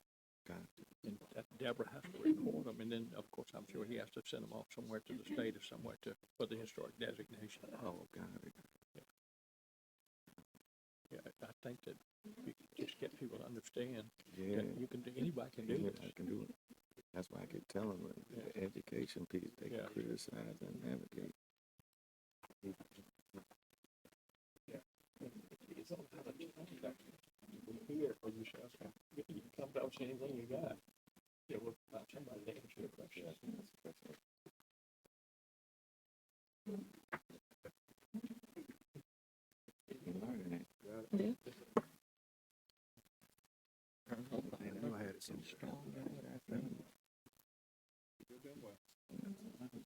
I digress. All right. So we want to entertain a motion for 200 North Queen Street, Farmers and Merchant Bank, the O'Neill. This time I entertain a motion. Motion. Motion by Councilmember Hardy. Second. Second. Second by Councilmember Seaforth. All in favor, vote by saying aye. Aye. All opposed have the same right. Seeing none, motion carried. At this time, we entertain a motion for 426 North Herritage Street, the Imperial Tobacco Company Office Building. Motion. Motion by Councilmember Hardy. Second. Second. Second by Councilmember Seaforth. All in favor, vote by saying aye. Aye. All opposed have the same right. Seeing none, motion carried. I'd like to entertain a motion for 501 North Herritage Street, the Midtown Motor Lodge. Motion. Motion. Motion by Councilmember Hardy. Second. Second. Second by Councilmember Seaforth. All in favor, vote by saying aye. Aye. All opposed have the same right. Seeing none, motion carried.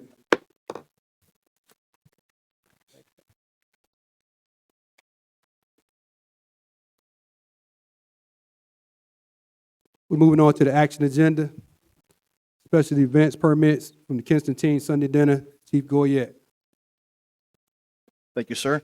Thank you, Chief. This is for Mr. Chris Suggs, a member of Kinston Teens. He's requested a special event for March 15th, April 19th, and May 17th from 10 a.m. to 6 p.m.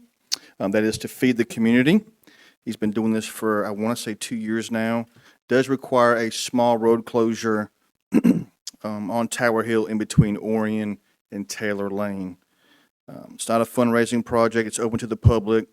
Food will be served at this event. EMS and police will be called if needed, and they'll use the restroom at the Kinston Teens Hub. The hold harmless agreement has been signed, and the city of Kinston has been listed as the insurance certificate holder in this particular permit. We have no issues with this, and this has always been a great time in the community. Okay, at this time, I entertain a motion. Motion. Motion by Councilmember Seaforth, second. Second. Second by Councilmember Lifford, that we consider special events permit. All in favor, vote by saying aye. Aye. All opposed have the same right. Seeing none, motion carried. Our second event is consideration of a special event permit for Jackson Heights Music Concert at Pearson Park. Chief? Yes, sir. Thank you so much. This is going to be for April 18th from 8 a.m. To 10 p.m. This is for a concert at Pearson Park. The rental agreement has been secured, but it has not been paid for, nor has the insurance. They already have the agreement set in place, but due to it being out a couple months ahead of time, he wanted to go ahead and go before the city council before he secures it for financial purposes. This is, I think, his third time he's had this concert. No issues whatsoever. They tend to hire 2 to 4 police officers or sheriff deputies for this particular event. It does require a small street closure at Gordon and Herritage and Mitchell at North, right there in that bend. It's not a fundraising project. They will have tents there, but they'll be below 400 feet. Again, police will be there. EMS will be called if needed. Obviously, there'll be no alcohol at the event. The restrooms and trash receptacles will be at the park, will be utilized for this event. Prior to this event taking place, I will make sure I have a copy of the signed insurance form. I will send it to the city manager, mayor, and the attorney's office, per your request. And again, we've never had an issue with this concert whatsoever. This is the third year it's taking place. So I ask kindly if we can go ahead and approve this upon the contingent that he does have insurance prior to the event. Okay, in discussion? Mayor, if I may, I'd reiterate Chief's point about a motion to approve subject to receipt of the insurance policy prior to that. And you can just update those on this panel once he receives the insurance, make it contingent on the event. Okay, for discussion. You agree with that? What you say? Okay, right now we want to entertain the motion to consider the special event permit on the grounds that the chief update us, with the insurance. Can I get a motion? Motion. Motion by Councilmember Hardy, the second. Second by Councilmember Lifford. All in favor, vote by saying aye. Aye. All opposed have the same right. Seeing none, motion carried. Okay, our third agenda item is consider adoption of ordinance, NCDOT, Donna Goodson. Thank you, Mayor. The city was awarded the NCDOT-IMD Multimodal Planning Grant on September 17th, 2025, and this is an ordinance to establish the project. The matching grant program was created to encourage the development of comprehensive municipal bicycle plans and pedestrian plans, which may serve as a component of the city's comprehensive transportation plan. The project will be funded through a grant from the North Carolina Department of Transportation. The total amount of the grant is $65,000, with $52,000 from the NCDOT grant and a required $13,000 match from the city of Kinston. And this is to establish the project. I've asked a little bit to give us an overview of what this project really consists of. I said, but when we get into these letters and whatever, not everyone fully understands that. So Elizabeth, will you talk a little bit about? Yes, sir. So we have a bike and pedestrian plan, but it is so outdated. It was created in 2012. And so a lot of legislative has changed. A lot of safety issues have come up as far as our city is concerned. And so our plan is really outdated.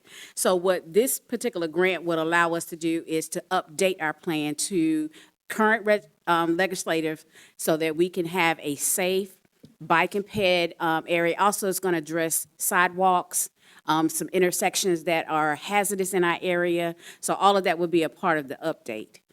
So that is what we're doing with the bike and ped plan. Okay, any discussion? Ms. Goodson, Ms. Blount, there is no contingency fees with these, right? No, sir. All right, thank you. Anything further? Nobody?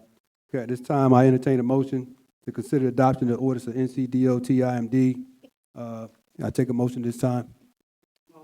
Motion by Mayor Pro Tem Solomon, second. Second. Second by Councilmember Hardy. All in favor, vote by saying aye. Aye. All opposed have the same right. Seeing none, motion carried.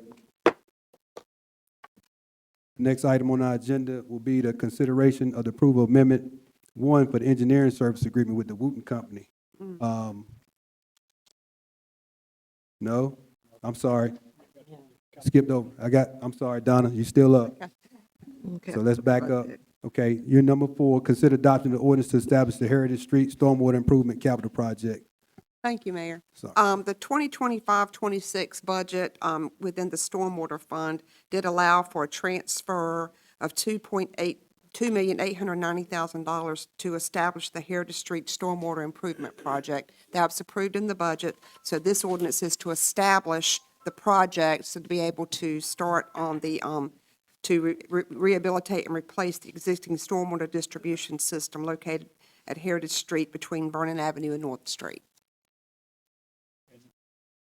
I've asked Steve Miller to give a brief overview of this because some of you probably talked about it over the years, but I asked Steve to get everyone up so we all knew what was going on.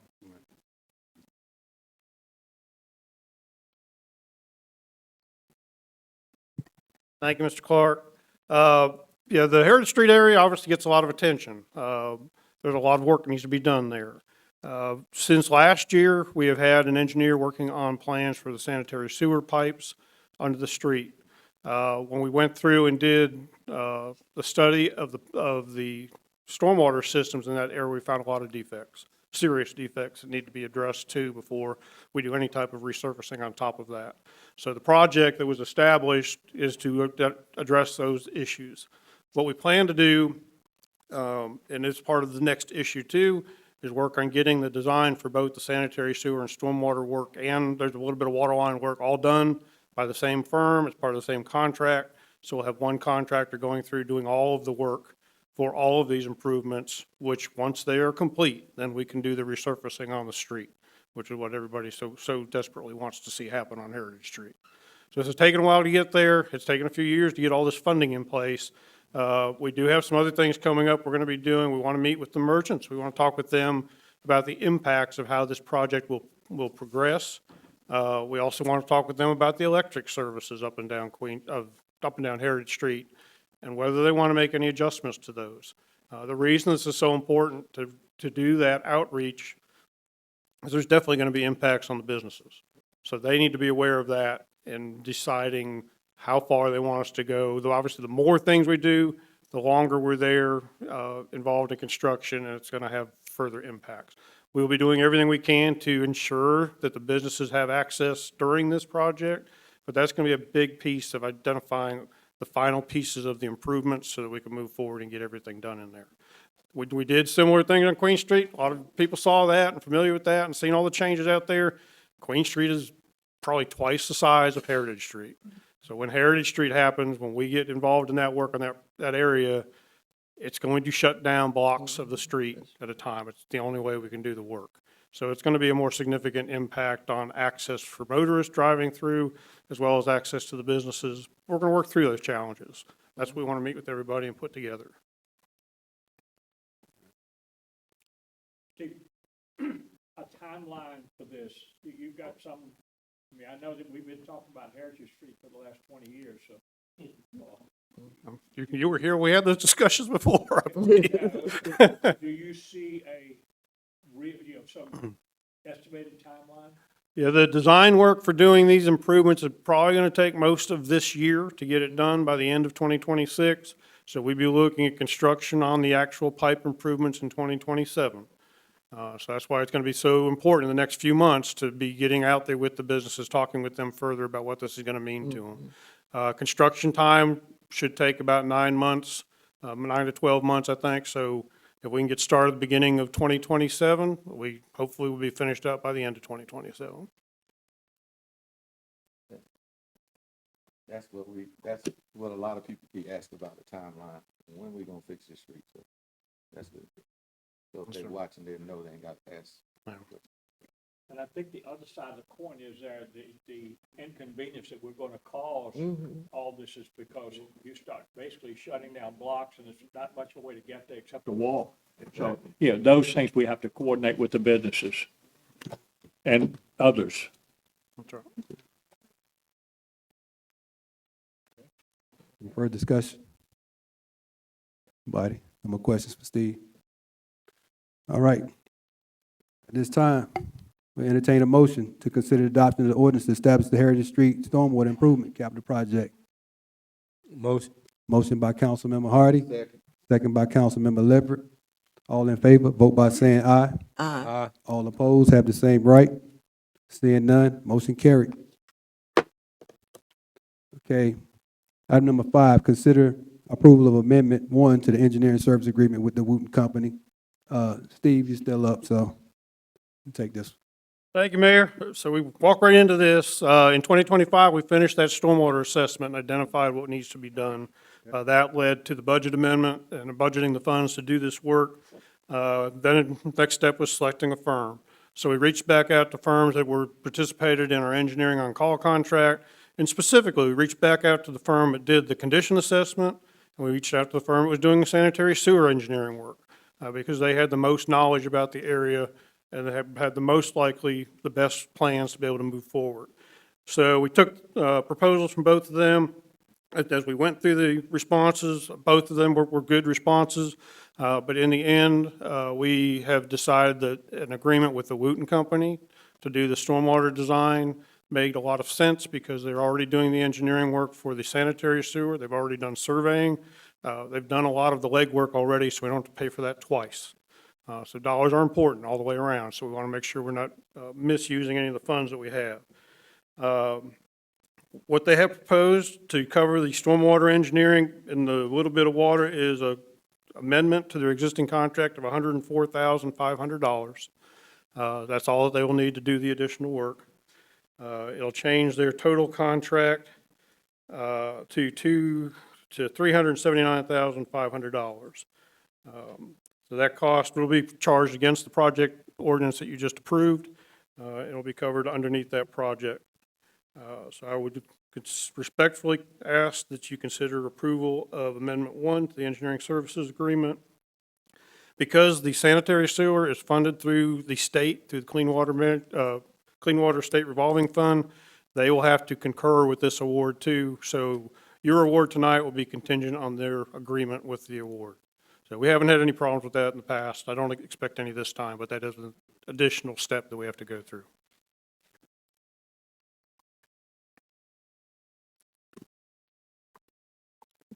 Okay.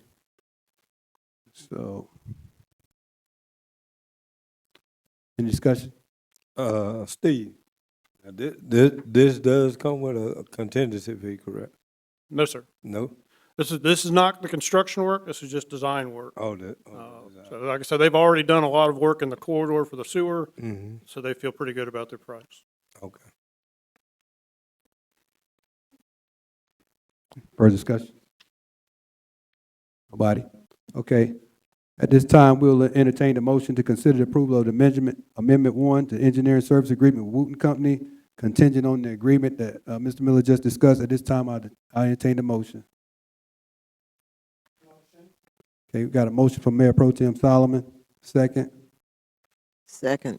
Have a second from Councilmember Seaforth. All in favor, vote by saying aye. Aye. Aye. All opposed, have the same right. Seeing none, motion carried. Okay, item 6, consider approval of request for sewer services properties at ETGA 1697 US Highway 7258. Mr. Miller? Yes, sir. Thank you, Mayor. It has long been our practice when we have had properties that are outside the city limits that want utility service from our sewer system to come to council to get that blessing in order to provide that service. This kind of stems back to the days when annexation was a consideration for these properties. Property owners still can request to be annexed, but there are situations where it doesn't make a lot of sense to annex properties. This would probably be one of those. These properties are about a mile south of Highway 70, so they're well outside the city limits, and it's basically 2 residential lots. They are owned by a company that's going to rent them out, sort of like Airbnbs, once they get them renovated. So that's why it's considered commercial, which is why we're here tonight making this request. The properties that are actually in the map that you had in your agenda showed there were 3 buildings on 2 lots, which is kind of unusual. So the property owners went through the steps of the planning board to separate those into 3 lots, which is what they should be. So what they want to do now is attach the 2 properties that are adjacent to Highway 258 to our sewer system. We have a force main that runs right next to the property. They will have to install pumps and controls at their expense to be able to connect to us. We'll make the tap on the actual force main that we have out in the street. And then they will be served, and they will be outside sewer customers. The other lot that was part of those 3 is not requested to connect to sewer. They're going to use the existing septic tanks for that. So what we are asking for tonight is to approve providing sewer service to the 2 lots that are mentioned, 1697 Highway 258 South and 109 Old 2nd Street as outside sewer customers. We have an agreement that's attached that the owner will have to fill out so that they understand all the conditions of providing that service to them. So if there's any questions, I'll be glad to answer them. Steve, this just water and sewage for the city to get some form of revenue from them, correct? Right, they will pay outside sewer rates. Right. Just like any other customers outside the city limits on our system. And they're gonna do everything they're gonna fix everything to get situated, because it costs a lot for them to tap in, right? They will pay a tap fee for our work out in the street, and they will be responsible for performing and paying for all the improvements from the edge of the right-of-way to the homes, including the pumps, the controls, the wiring, everything.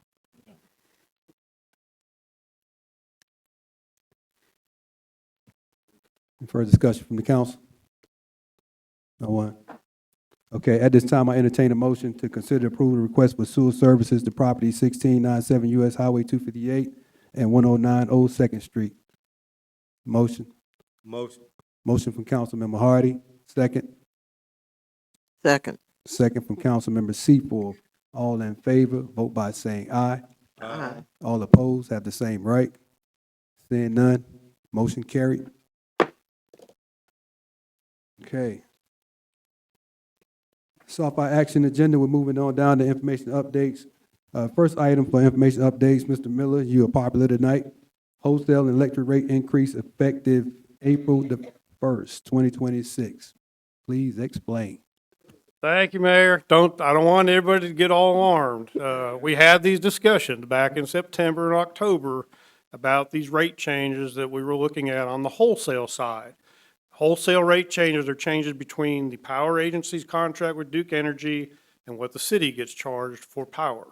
It's not what our retail customers get charged.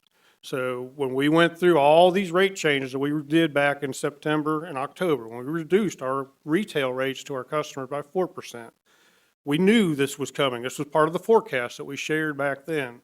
The power agency does these forecasts every year. So that's why whenever we are looking at what our wholesale costs are, we aren't just looking at that 1 year and what's happening. We have their forecast of what they think is going to be coming. And so we try to make sure that wherever we set our rates are going to be appropriate for what they think is going to happen. So we don't want to pass on any more rate changes to our customers than we have to. So that was why back when we made our changes in October, we did that with this in mind. So although this is a 4.5% increase, and this is because Duke and the power agency, they can amend their agreement, and then every year Duke will look at their actual costs, and they can come to the power agency and say, well, next year your cost is going to be this. And the year after that, it's going to be this. So Duke does a forecast, then the power agency does a forecast, and then it comes to us. So there's a lot of thought goes into this at a lot of levels before it ever gets to the city of Kinston. So we try to plan for these things and try to make sure that we're aware of them. So when we did our discussions back last year, we knew this was coming. What's on the screen is basically just a little blurb out of the notice about the rate change. To implement a rate change on the wholesale side, it goes from the NCMPA board. Once they get those costs from Duke, they go to a rate committee, then they go to a board of commissioners, then they go to a board of directors before it ever gets finally approved. So there's several steps they go through. Everybody's always asking questions. The committees and the boards are made up of the members of the power agencies for other cities like us. There's 32 members. Greenville, New Bern, Ayden, all these groups are part of that. So they all get a chance to be part of the decision and figure out how it's going to impact them. So what we did as we moved forward is we took a look at these forecasts and what they think was going to happen, and we took care of that when we were doing our adjustments back in October. When we talked back in October, this forecast here looked a little bit different. At that point, they were looking at 4.5% increases each year.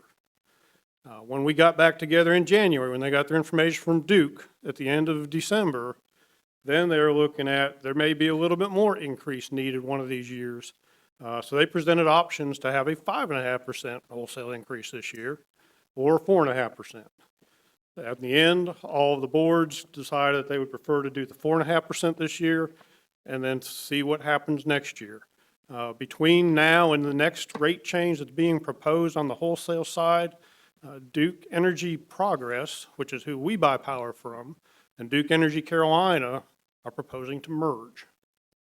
The great thoughts between this for all the big people that are dealing with that merger is that for Eastern North Carolina members, it should be a benefit. It should be some additional savings maybe that we can see from that merger. So that is what they're expecting, but none of it's in writing yet.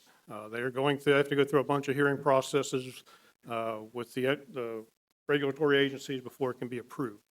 So we don't know yet what that'll be. So at this point, what they've done is looked at option 2 on the right side of the screen. That's what the boards are implementing.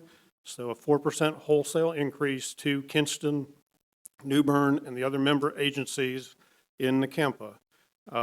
Again, for us, we are not passing any of that on to our customers. We've already accounted for that back in October. So there will be no retail rate increase to any of our customers as a result of this. So I thank you for your considerations back. We have those discussions and your willingness to listen to what we were presenting and what was being forecast, so we don't have to stand here and have a rate increase. If you pay any attention to the news, I think there's already been a news story out about New Bern. I will see that for other cities that haven't planned the same way that we have. They may be looking at having to raise their rates to cover this. So again, by using good planning, we've been able to avoid this. Hopefully, we can do the same thing next year and be able to avoid whatever change comes next year. That's what we'll be working on so hard, to try to make sure that we can reduce any impacts to our customers. So if you have any questions, we'll be glad to answer them. Question? Mr. Mayor, I see what Steve and his group have done, and I applaud them for having the foresight to do these things.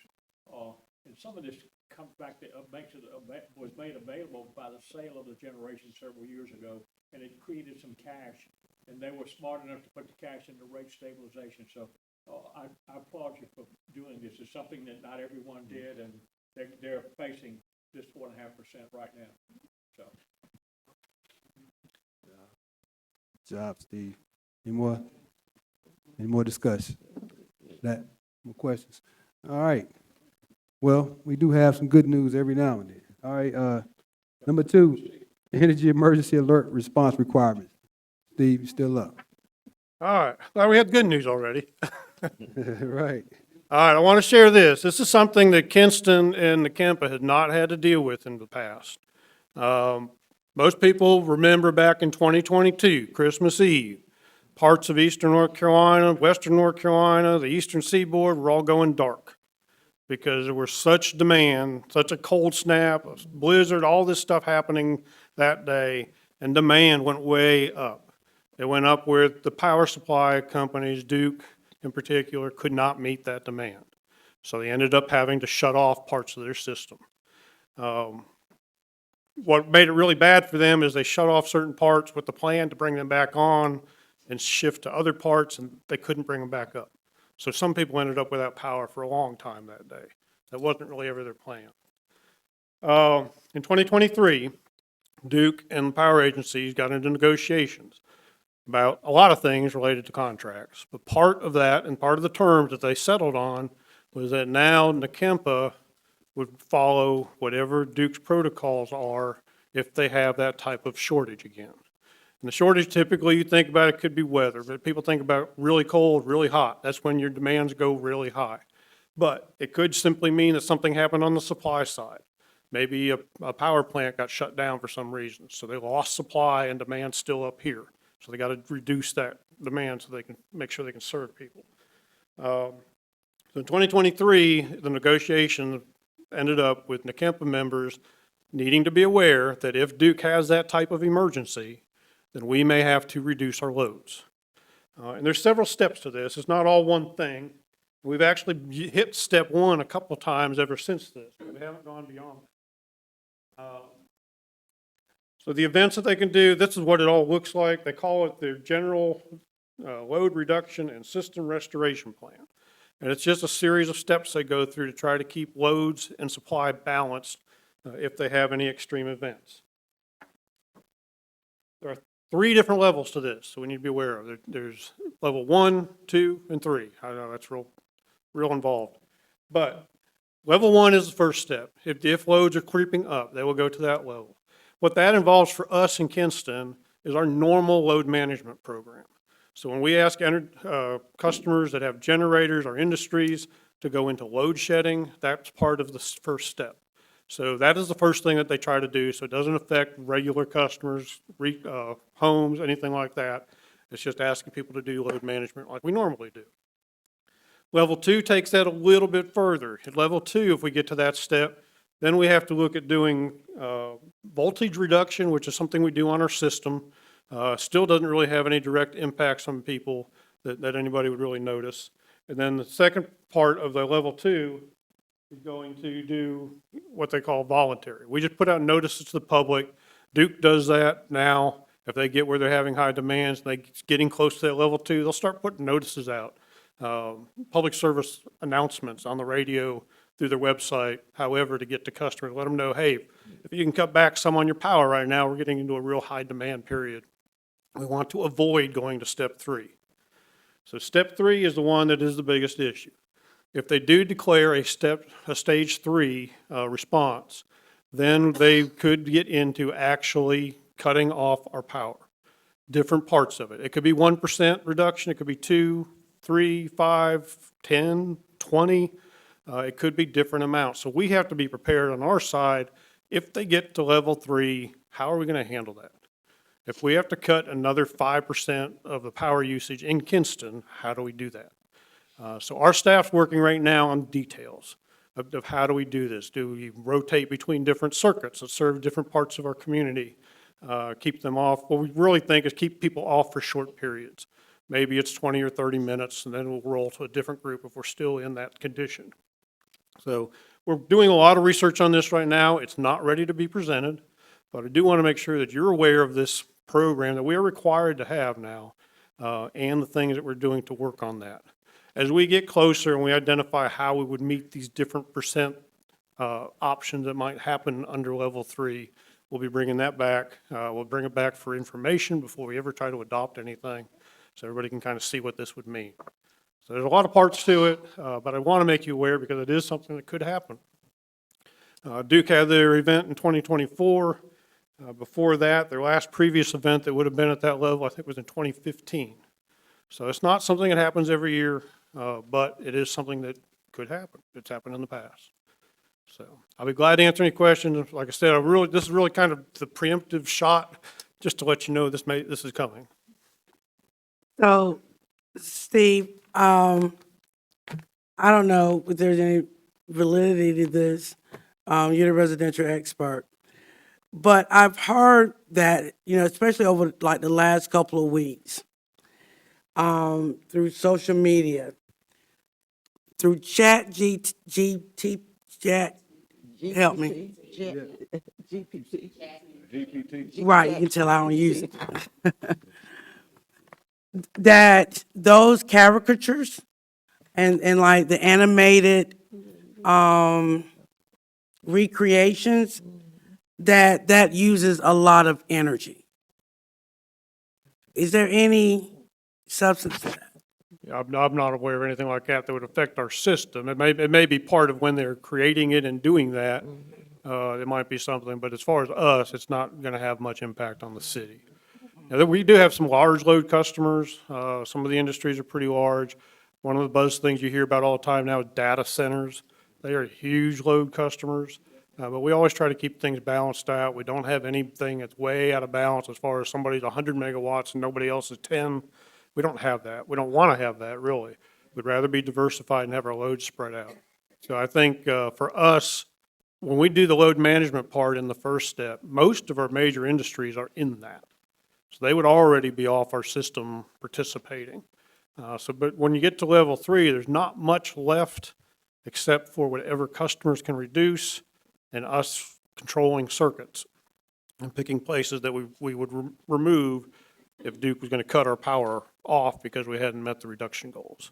So we don't want to get in that situation. No question. More questions? Okay. Thank you, Steve. We'll go to item number 3. Consider streets to be included in the fiscal year 2025-26 street resurfacing project. Thank you, Mayor. This is a preliminary list of streets to be considered for the upcoming resurfacing project. We have got a number of streets that we are looking to do. City Council approved $705,000 for resurfacing. It includes $50,000 for Hardy Road and $655,000 for general street resurfacing. What we are showing here on the screen, we've kind of showed where we've been the last 3 years. Each of these 3 years is when the City Council has increased that funding to the $650,000 level to accomplish what we really need to do to be able to keep up with streets. So this kind of shows where we've been. Everything you see on that screen that is red, blue, or green has been completed. They are done. What we are proposing for this coming year are the ones that are highlighted in yellow.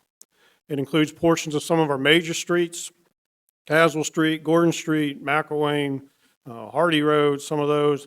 Includes a number of subdivision streets too around the city. But I just wanted to kind of see, and these are listed in the priority order from our street survey. So the top street on there was the worst rated street in the city back when the survey was done. And you can see we have accomplished most all of the streets on this list, especially if we do the ones that we have in yellow this coming year. So that is significant. That's the top 30 streets. These are the next 30, so we'll have most of the top 50 streets on that list completed if we can do these streets and get them done this year. Out on the far right, there are some notes that we've put in there where we've looked at different things. Those are the things our staff's still looking at. It might be some utility concerns. It might be other things going on. A portion of Caswell Street they're looking at is a part by the shirt factory at MLK. Certainly needs to be done. It's also where the Kinston Health Center had been considering moving, so we hated to resurface that street and then have them bring in a bunch of construction equipment and tear it back up. So those are the types of things that we're looking at, trying to fine-tune this list. If any of you have any other candidates you'd like to see considered, please send them to me or give them to the manager, and he'll get them to me. And we'll make sure we take a look at those too, and then we'll come back with another list, hopefully a final list. We'll look at doing that in the March work session, so we'll have about a month to get together any other candidates that you want us to look at. Total cost of the streets that we have listed was about $755,000. The total cost of the total funds is $705,000. So if we do all of them, it may not be able to do that within the budgeted funds. So we wanted to propose a little bit further just in case the prices come in good. But the last few years, we've been seeing prices increase a little bit each year. So I don't know if that'll happen or not. Anyway, if there's any questions on the streets, I'd be glad to answer those. This is a map, kind of shows how they spread out across the city of what's proposed. Everything that's shown in purple on this map is part of the yellow streets on that list. I also showed in orange the Lawrence Heights neighborhood.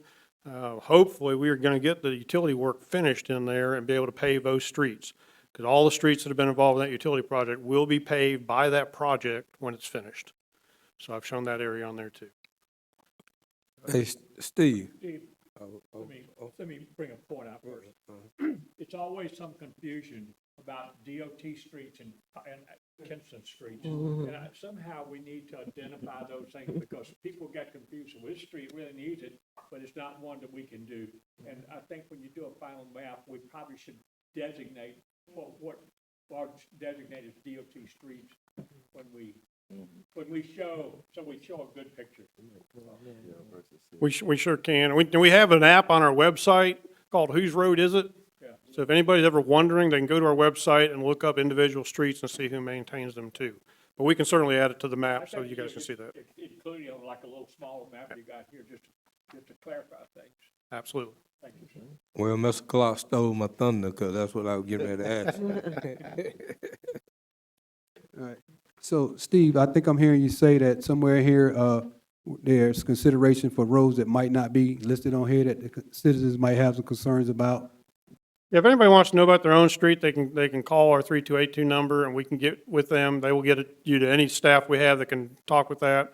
The list of streets is actually on our website too. Right. So if you know where you live and you want to look on that, there is a priority list and an alphabetical list. Right. So if you're on a specific street, you can go in the alphabetical list and look up that street and see what its rating was. Right. You can see how that compares to the worst ones. Right. So for a citizen who may not see their street on here and they may have a concern and ask about their particular road, since like Ralph just said, we don't have a necessarily map to distinguish state road and the roads we're responsible for. I noticed earlier in your briefing you said that if we had any other candidates that we could submit them, to the manager. So that's what I'm asking for clarity for the citizens. If their road is not on here, then somewhere in this budget we still have room to maybe add some roads that we may have overlooked. Is that possible? Yeah, I mean, if anybody has one that's a real concern, we'll be glad to take a look at them. Okay. And we'll see how they compare to these ones that are on the list. And Okay. then we can make a decision about which ones to include in the final project. Good deal. Thank you. Yeah, understanding that road conditions can change, with weather or whatever, so, what we've done in the survey might be a little outdated because your road may have gotten worse over the last year. or so. Let us look at it, is Okay. what we're saying. Good deal. I just got one question. Before you get it, Steve. Yes, sir. So the telephone number is 252-939-3282? That's Call? correct. There's a 24 number. If they wake up in the middle of the night and think about it, they can give a call in and we'll get on. Thank you. Okay, thank you. That's what I need for people to be asking. All right. You got the number now. We don't have any more questions. For Steve, we'll move on to the fiscal year 25-26 quarter two budget status. Ms. Goodson. Thank you, Mayor. In your packet, you have an interim financial report summary that reflects 6 months or 50% of the 25-26 fiscal year. It does represent the activity from July 1st, 2025 through December 31st, 2025. Combining all the funds, the city received approximately $56 million in revenues and expended approximately $51 million. The general fund itself derived 63% of its revenues from 3 major sources, which were property taxes at 41%, local government sales tax at 17%, and state shared revenue franchise tax of 6%. The city's overall expenditures, both personnel and non-labor, show spending at an average of 45%, which is proportional to previous years. Attached is a summary of the revenues and expenditures by funds and also a breakdown of the general fund revenues from budget to actual, as well as the organizations within the general fund. And I'm happy to answer any questions.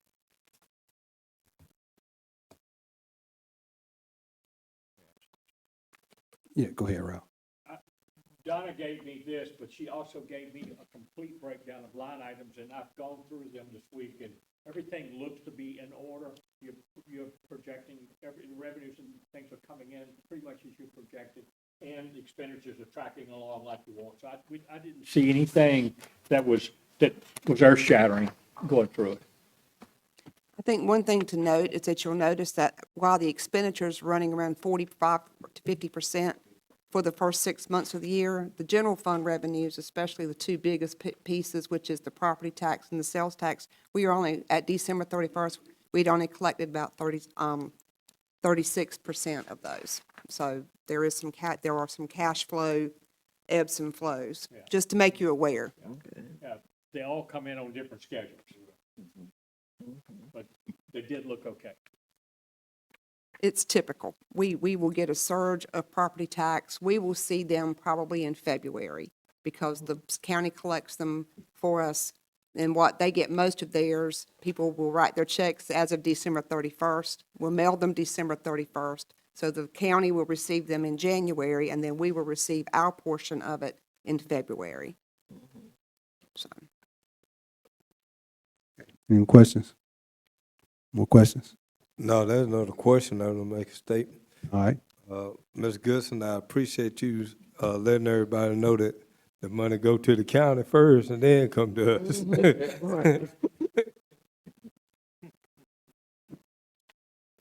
Anything further? Okay, we'll move on to item 5, ARPA expenditures update. Ms. Goodson? Thank you, Mary. When we received the funds, we had said that as we did the quarterly financial updates, we'd also give you a financial update on the ARPA funds that we received several years ago back from the federal government. We received and obligated $6.4 million, and as of December 31st, 2025, we had expended $6,312,000 for a difference of $74,000, which will be expended before the end of as of December 31st, 2026, which is our obligation. Any Okay. questions on that? Any questions on that, council? No one? Okay. Let's move on. Fiscal year 2026-27 proposed budget calendar. Ms. Goodson? Thank you again. This is just for your informational purposes for the council to see our budget schedule of when we are giving out the budget files to the departments. So when the requests are due back in for review when the meetings between the department heads and the city manager and the finance and the HR to discuss budget requests. And also in this are some opportunities for the council to look at some dates to where we can discuss the budget items with the council.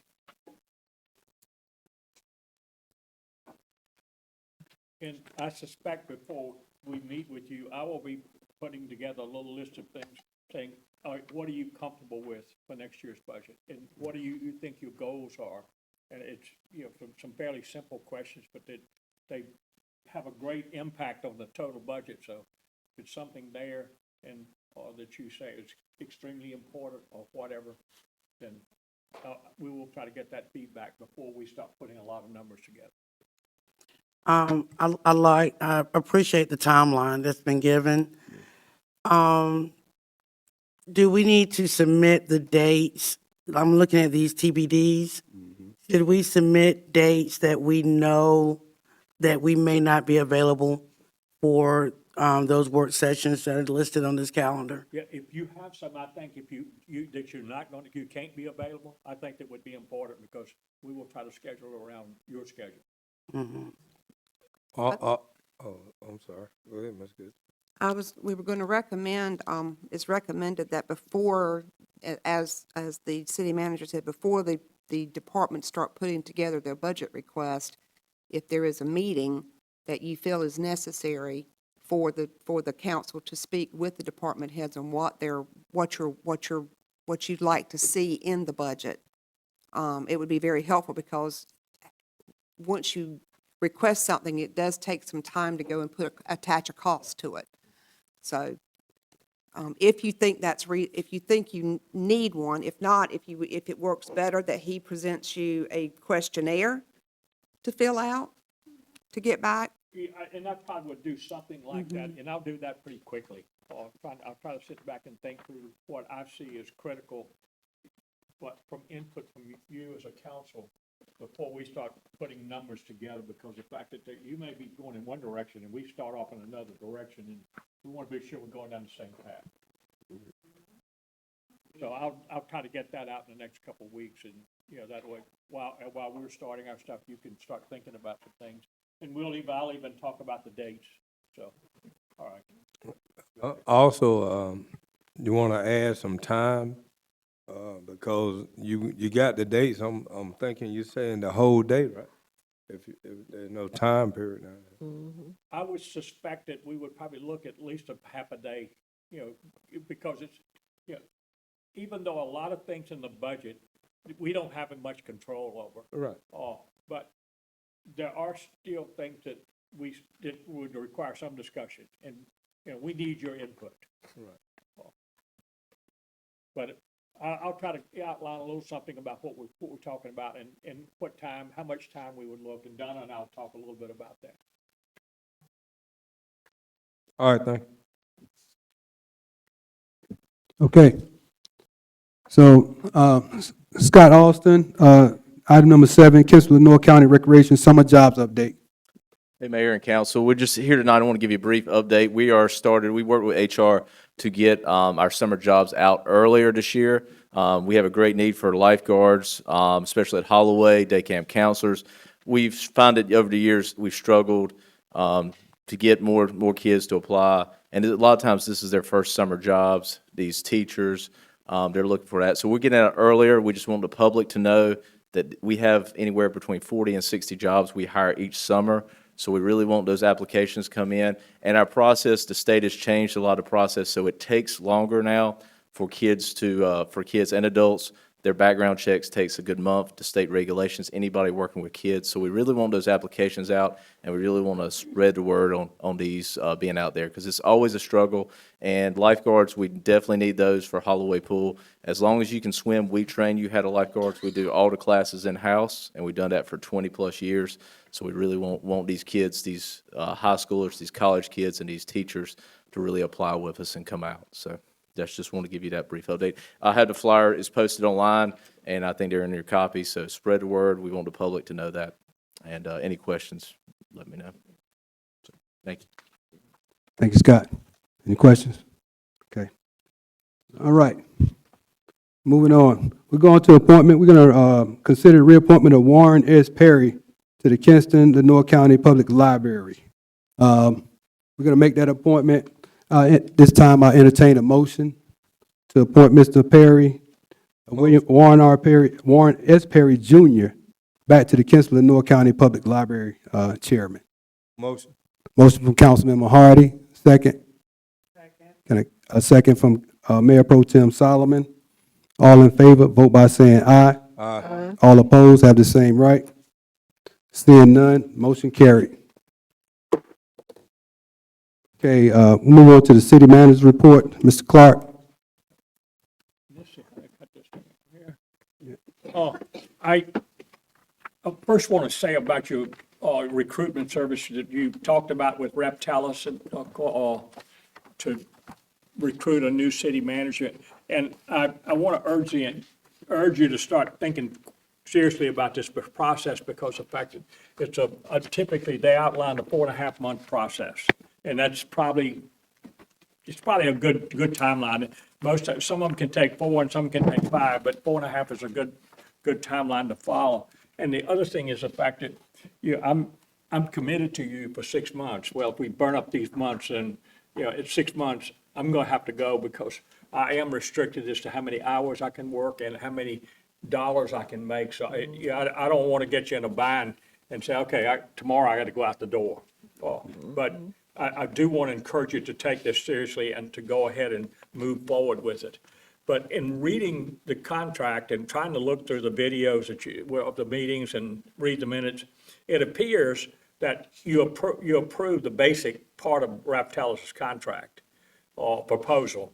And that was a total of $39,300. Well, I had phone conversations with Ann Lewis of Reptalis, and we did a thorough breakdown of what all this included, timelines, everything else. And I am convinced, first of all, that what she's outlined in this basic contract is certainly all you need to start and to finish this recruitment. There were a couple of add-ons that she talked about, and one of them was a community focus group or listing sessions, and then another one facilitated public meetings. And I say, first of all, I'm not sure that they're necessary. I think, one, I pointed out that the public has given you their proxy to do this. This is your job, and I think that you've been given that. And secondly, when you start involving more and more people, the process gets more and more complicated, and it gets more confusing. So I'm trying to clear up the air so I can get with Ann tomorrow, hopefully, and say, okay, here's what we want, and we're ready to start the process. As part of my agreement with you, I will help you through this process. However, I will not make that decision. I will not even encourage someone to you, because as I talk about hiring a city manager, is like creating a marriage. And it's one of those things that you've got to have someone that blends with you, not me, but you as a group, and that can blend with not only with you, but with the employees and the staff. So, I would help you through the process, but just remember that if you ask me which one, I will say, I'm sorry. Yeah, that's your decision, you choose and you live with them. And I really encourage you to take this very seriously, because the fact is, I pointed out in my little memo that these things are like marriages, and I compared them. And a divorce is very painful, and it's very, very costly. And it just does a lot of damage. So it's a process that you have to take seriously. These people, what I can read from Reptalis, never used them before, but I talked to Ann, and I know enough about it, talking to her, that I believe you're going to get a thorough process. And I think that they have the tools that you don't have to reach out across the country. And the other thing that they have is most of these recruiting firms have networks that they create, that they can identify people that you can't even find. So I heard some of the stuff about why didn't you do it yourself? And I see this process is reaching beyond what a local HR group can do, and it's no offense.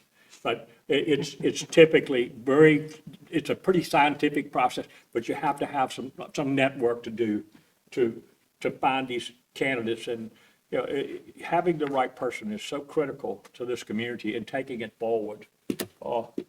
And as I said, I think if I'm recommending to you that you do the basic concept, basic thing that she said, which was develop a candidate profile, conduct the outreach and the initial screening, and do the support interviews and selection, and that gets you down to getting a candidate here. They got fixed costs, or not fixed costs, but just costs that are in addition, and that's advertising. It's got a not to exceed. It's background checks, and in my math, I did too, and finalists travel for the interview. So I've got $39,300 is what I say is what I feel like is all you need to do this process. And if you're good with that, based on what I'm able to do, you've agreed to that. And these additional services, I just don't recommend them. I think you can do it well yourself. And, you know, as I said, I'm here to help you through some of these things. So if you're good with that, we will just take what you've done. I'll get the mayor to sign it in the morning and get it on to them so we can get the process started. So if that's good with you, I'll move forward. If not, you tell me what you want to do. Just curious, Manager Clark, do they get any input, like with the development of the candidate profile? Is there any input from the council? Absolutely.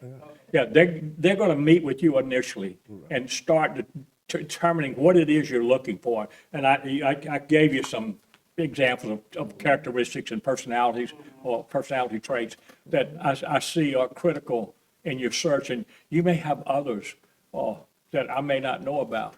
But I tried to cover what I call the critical ones when we start looking at what it is that you want in someone. And if you start looking at these things, they may seem small, but they're pretty broad in doing so. And I think when you discuss with them, you can elaborate even more on what it is you want. So, yes, they come and meet with you and develop that profile, and this is what they go out and start looking for in the world. They also create a brochure on the city to find the positive points. And as I've said since I've been here, there's so many positive points, and police chief gave one tonight. If you stop and look at his report, you look at, I talked to my fire chief friend here, and we talked about your ISO rating, and those things are really positive things that this city has, that you want someone to help enhance those and get them out to the world. So, other questions? No question, Mr. Mayor. I think we had to have a consensus before we move forward. Yeah, I think that if you are good with what the basic thing says, I don't even think you have to have a consensus based on my reading of the minutes and watching the video. It seemed to be very clear to me that you were in agreement, but it was the additional services that was some question, and I never found anything that would identify that, so. But if you want to do a consensus vote, do it, and I'm good. Go ahead. I recommend doing just a roll call vote to proceed with just the basic services. I was at the last meeting when we looked at this. And according to my notes, there was a yes with the stakeholder additions, and then so three out of 5 voted yes with the additional stakeholder input services. But if it's the pleasure of the board to stick with the basic services that the managers recommended, then I just recommend let's just do a Okay. roll call vote just to clarify for the record. You want a roll call vote for, to clarify this basic contract from Raptalis? Is that taking the stakeholders off? Yeah, took the stakeholders off, that's correct, and this is just a basic, and it is a pretty thorough process. She included everything that I've seen over my career. So, you want to do that, either way, or either have a motion to approve it, the basic contract. at 39,300.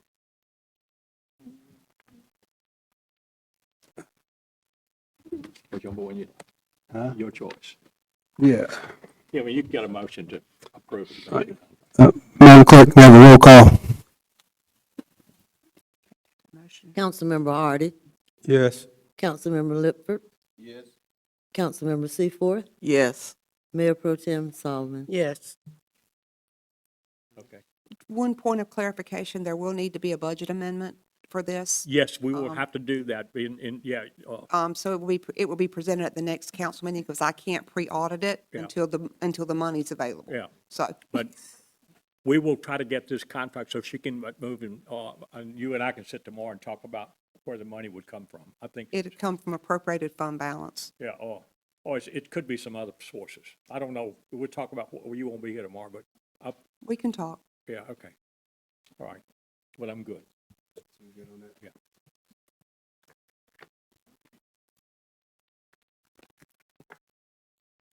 And, I don't have much else to talk about. I have spent the first 2 weeks meeting with employees, department heads, and trying to find my way around. Actually got locked up in the building. So I see the police chief laughing at me. They had to come and rescue me.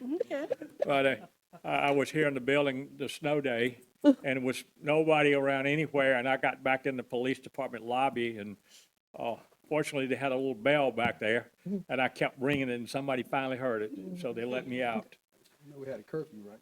Yes, right. You were strictly enforcing it. I said, what are you doing here? But anyway, all right, I'm good. Okay, city attorney's report? Okay. Council? Just real quick, I did finally get in touch with the gentleman that owned the mall, myself and Miss Les, and we want to get with the council sometime and talk about some of the things that we discussed today. So we want to see if we can get with the rest of the council so we can go with some things to talk about that he's done a lot of work in there. If you get an opportunity to go through the mall, you will be totally amazed at the work that's been put on the inside of that mall and replacing the whole roof at that mall. So be patient. Hopefully, we can get something going with the mall shortly. So. Yeah, because we get those questions. We get the questions about, what he's doing with the mall. He's not doing nothing with the mall. He's doing a lot with the mall. So it's a lot, and we just got to brainstorm. I get with Ms. Blount, and we just got to brainstorm some more things, and we're going to talk to the council, but it's going on a positive note.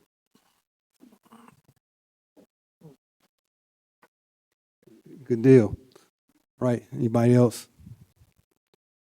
Anything else? All right, if nothing further from the council. Right now, entertain a motion to adjourn.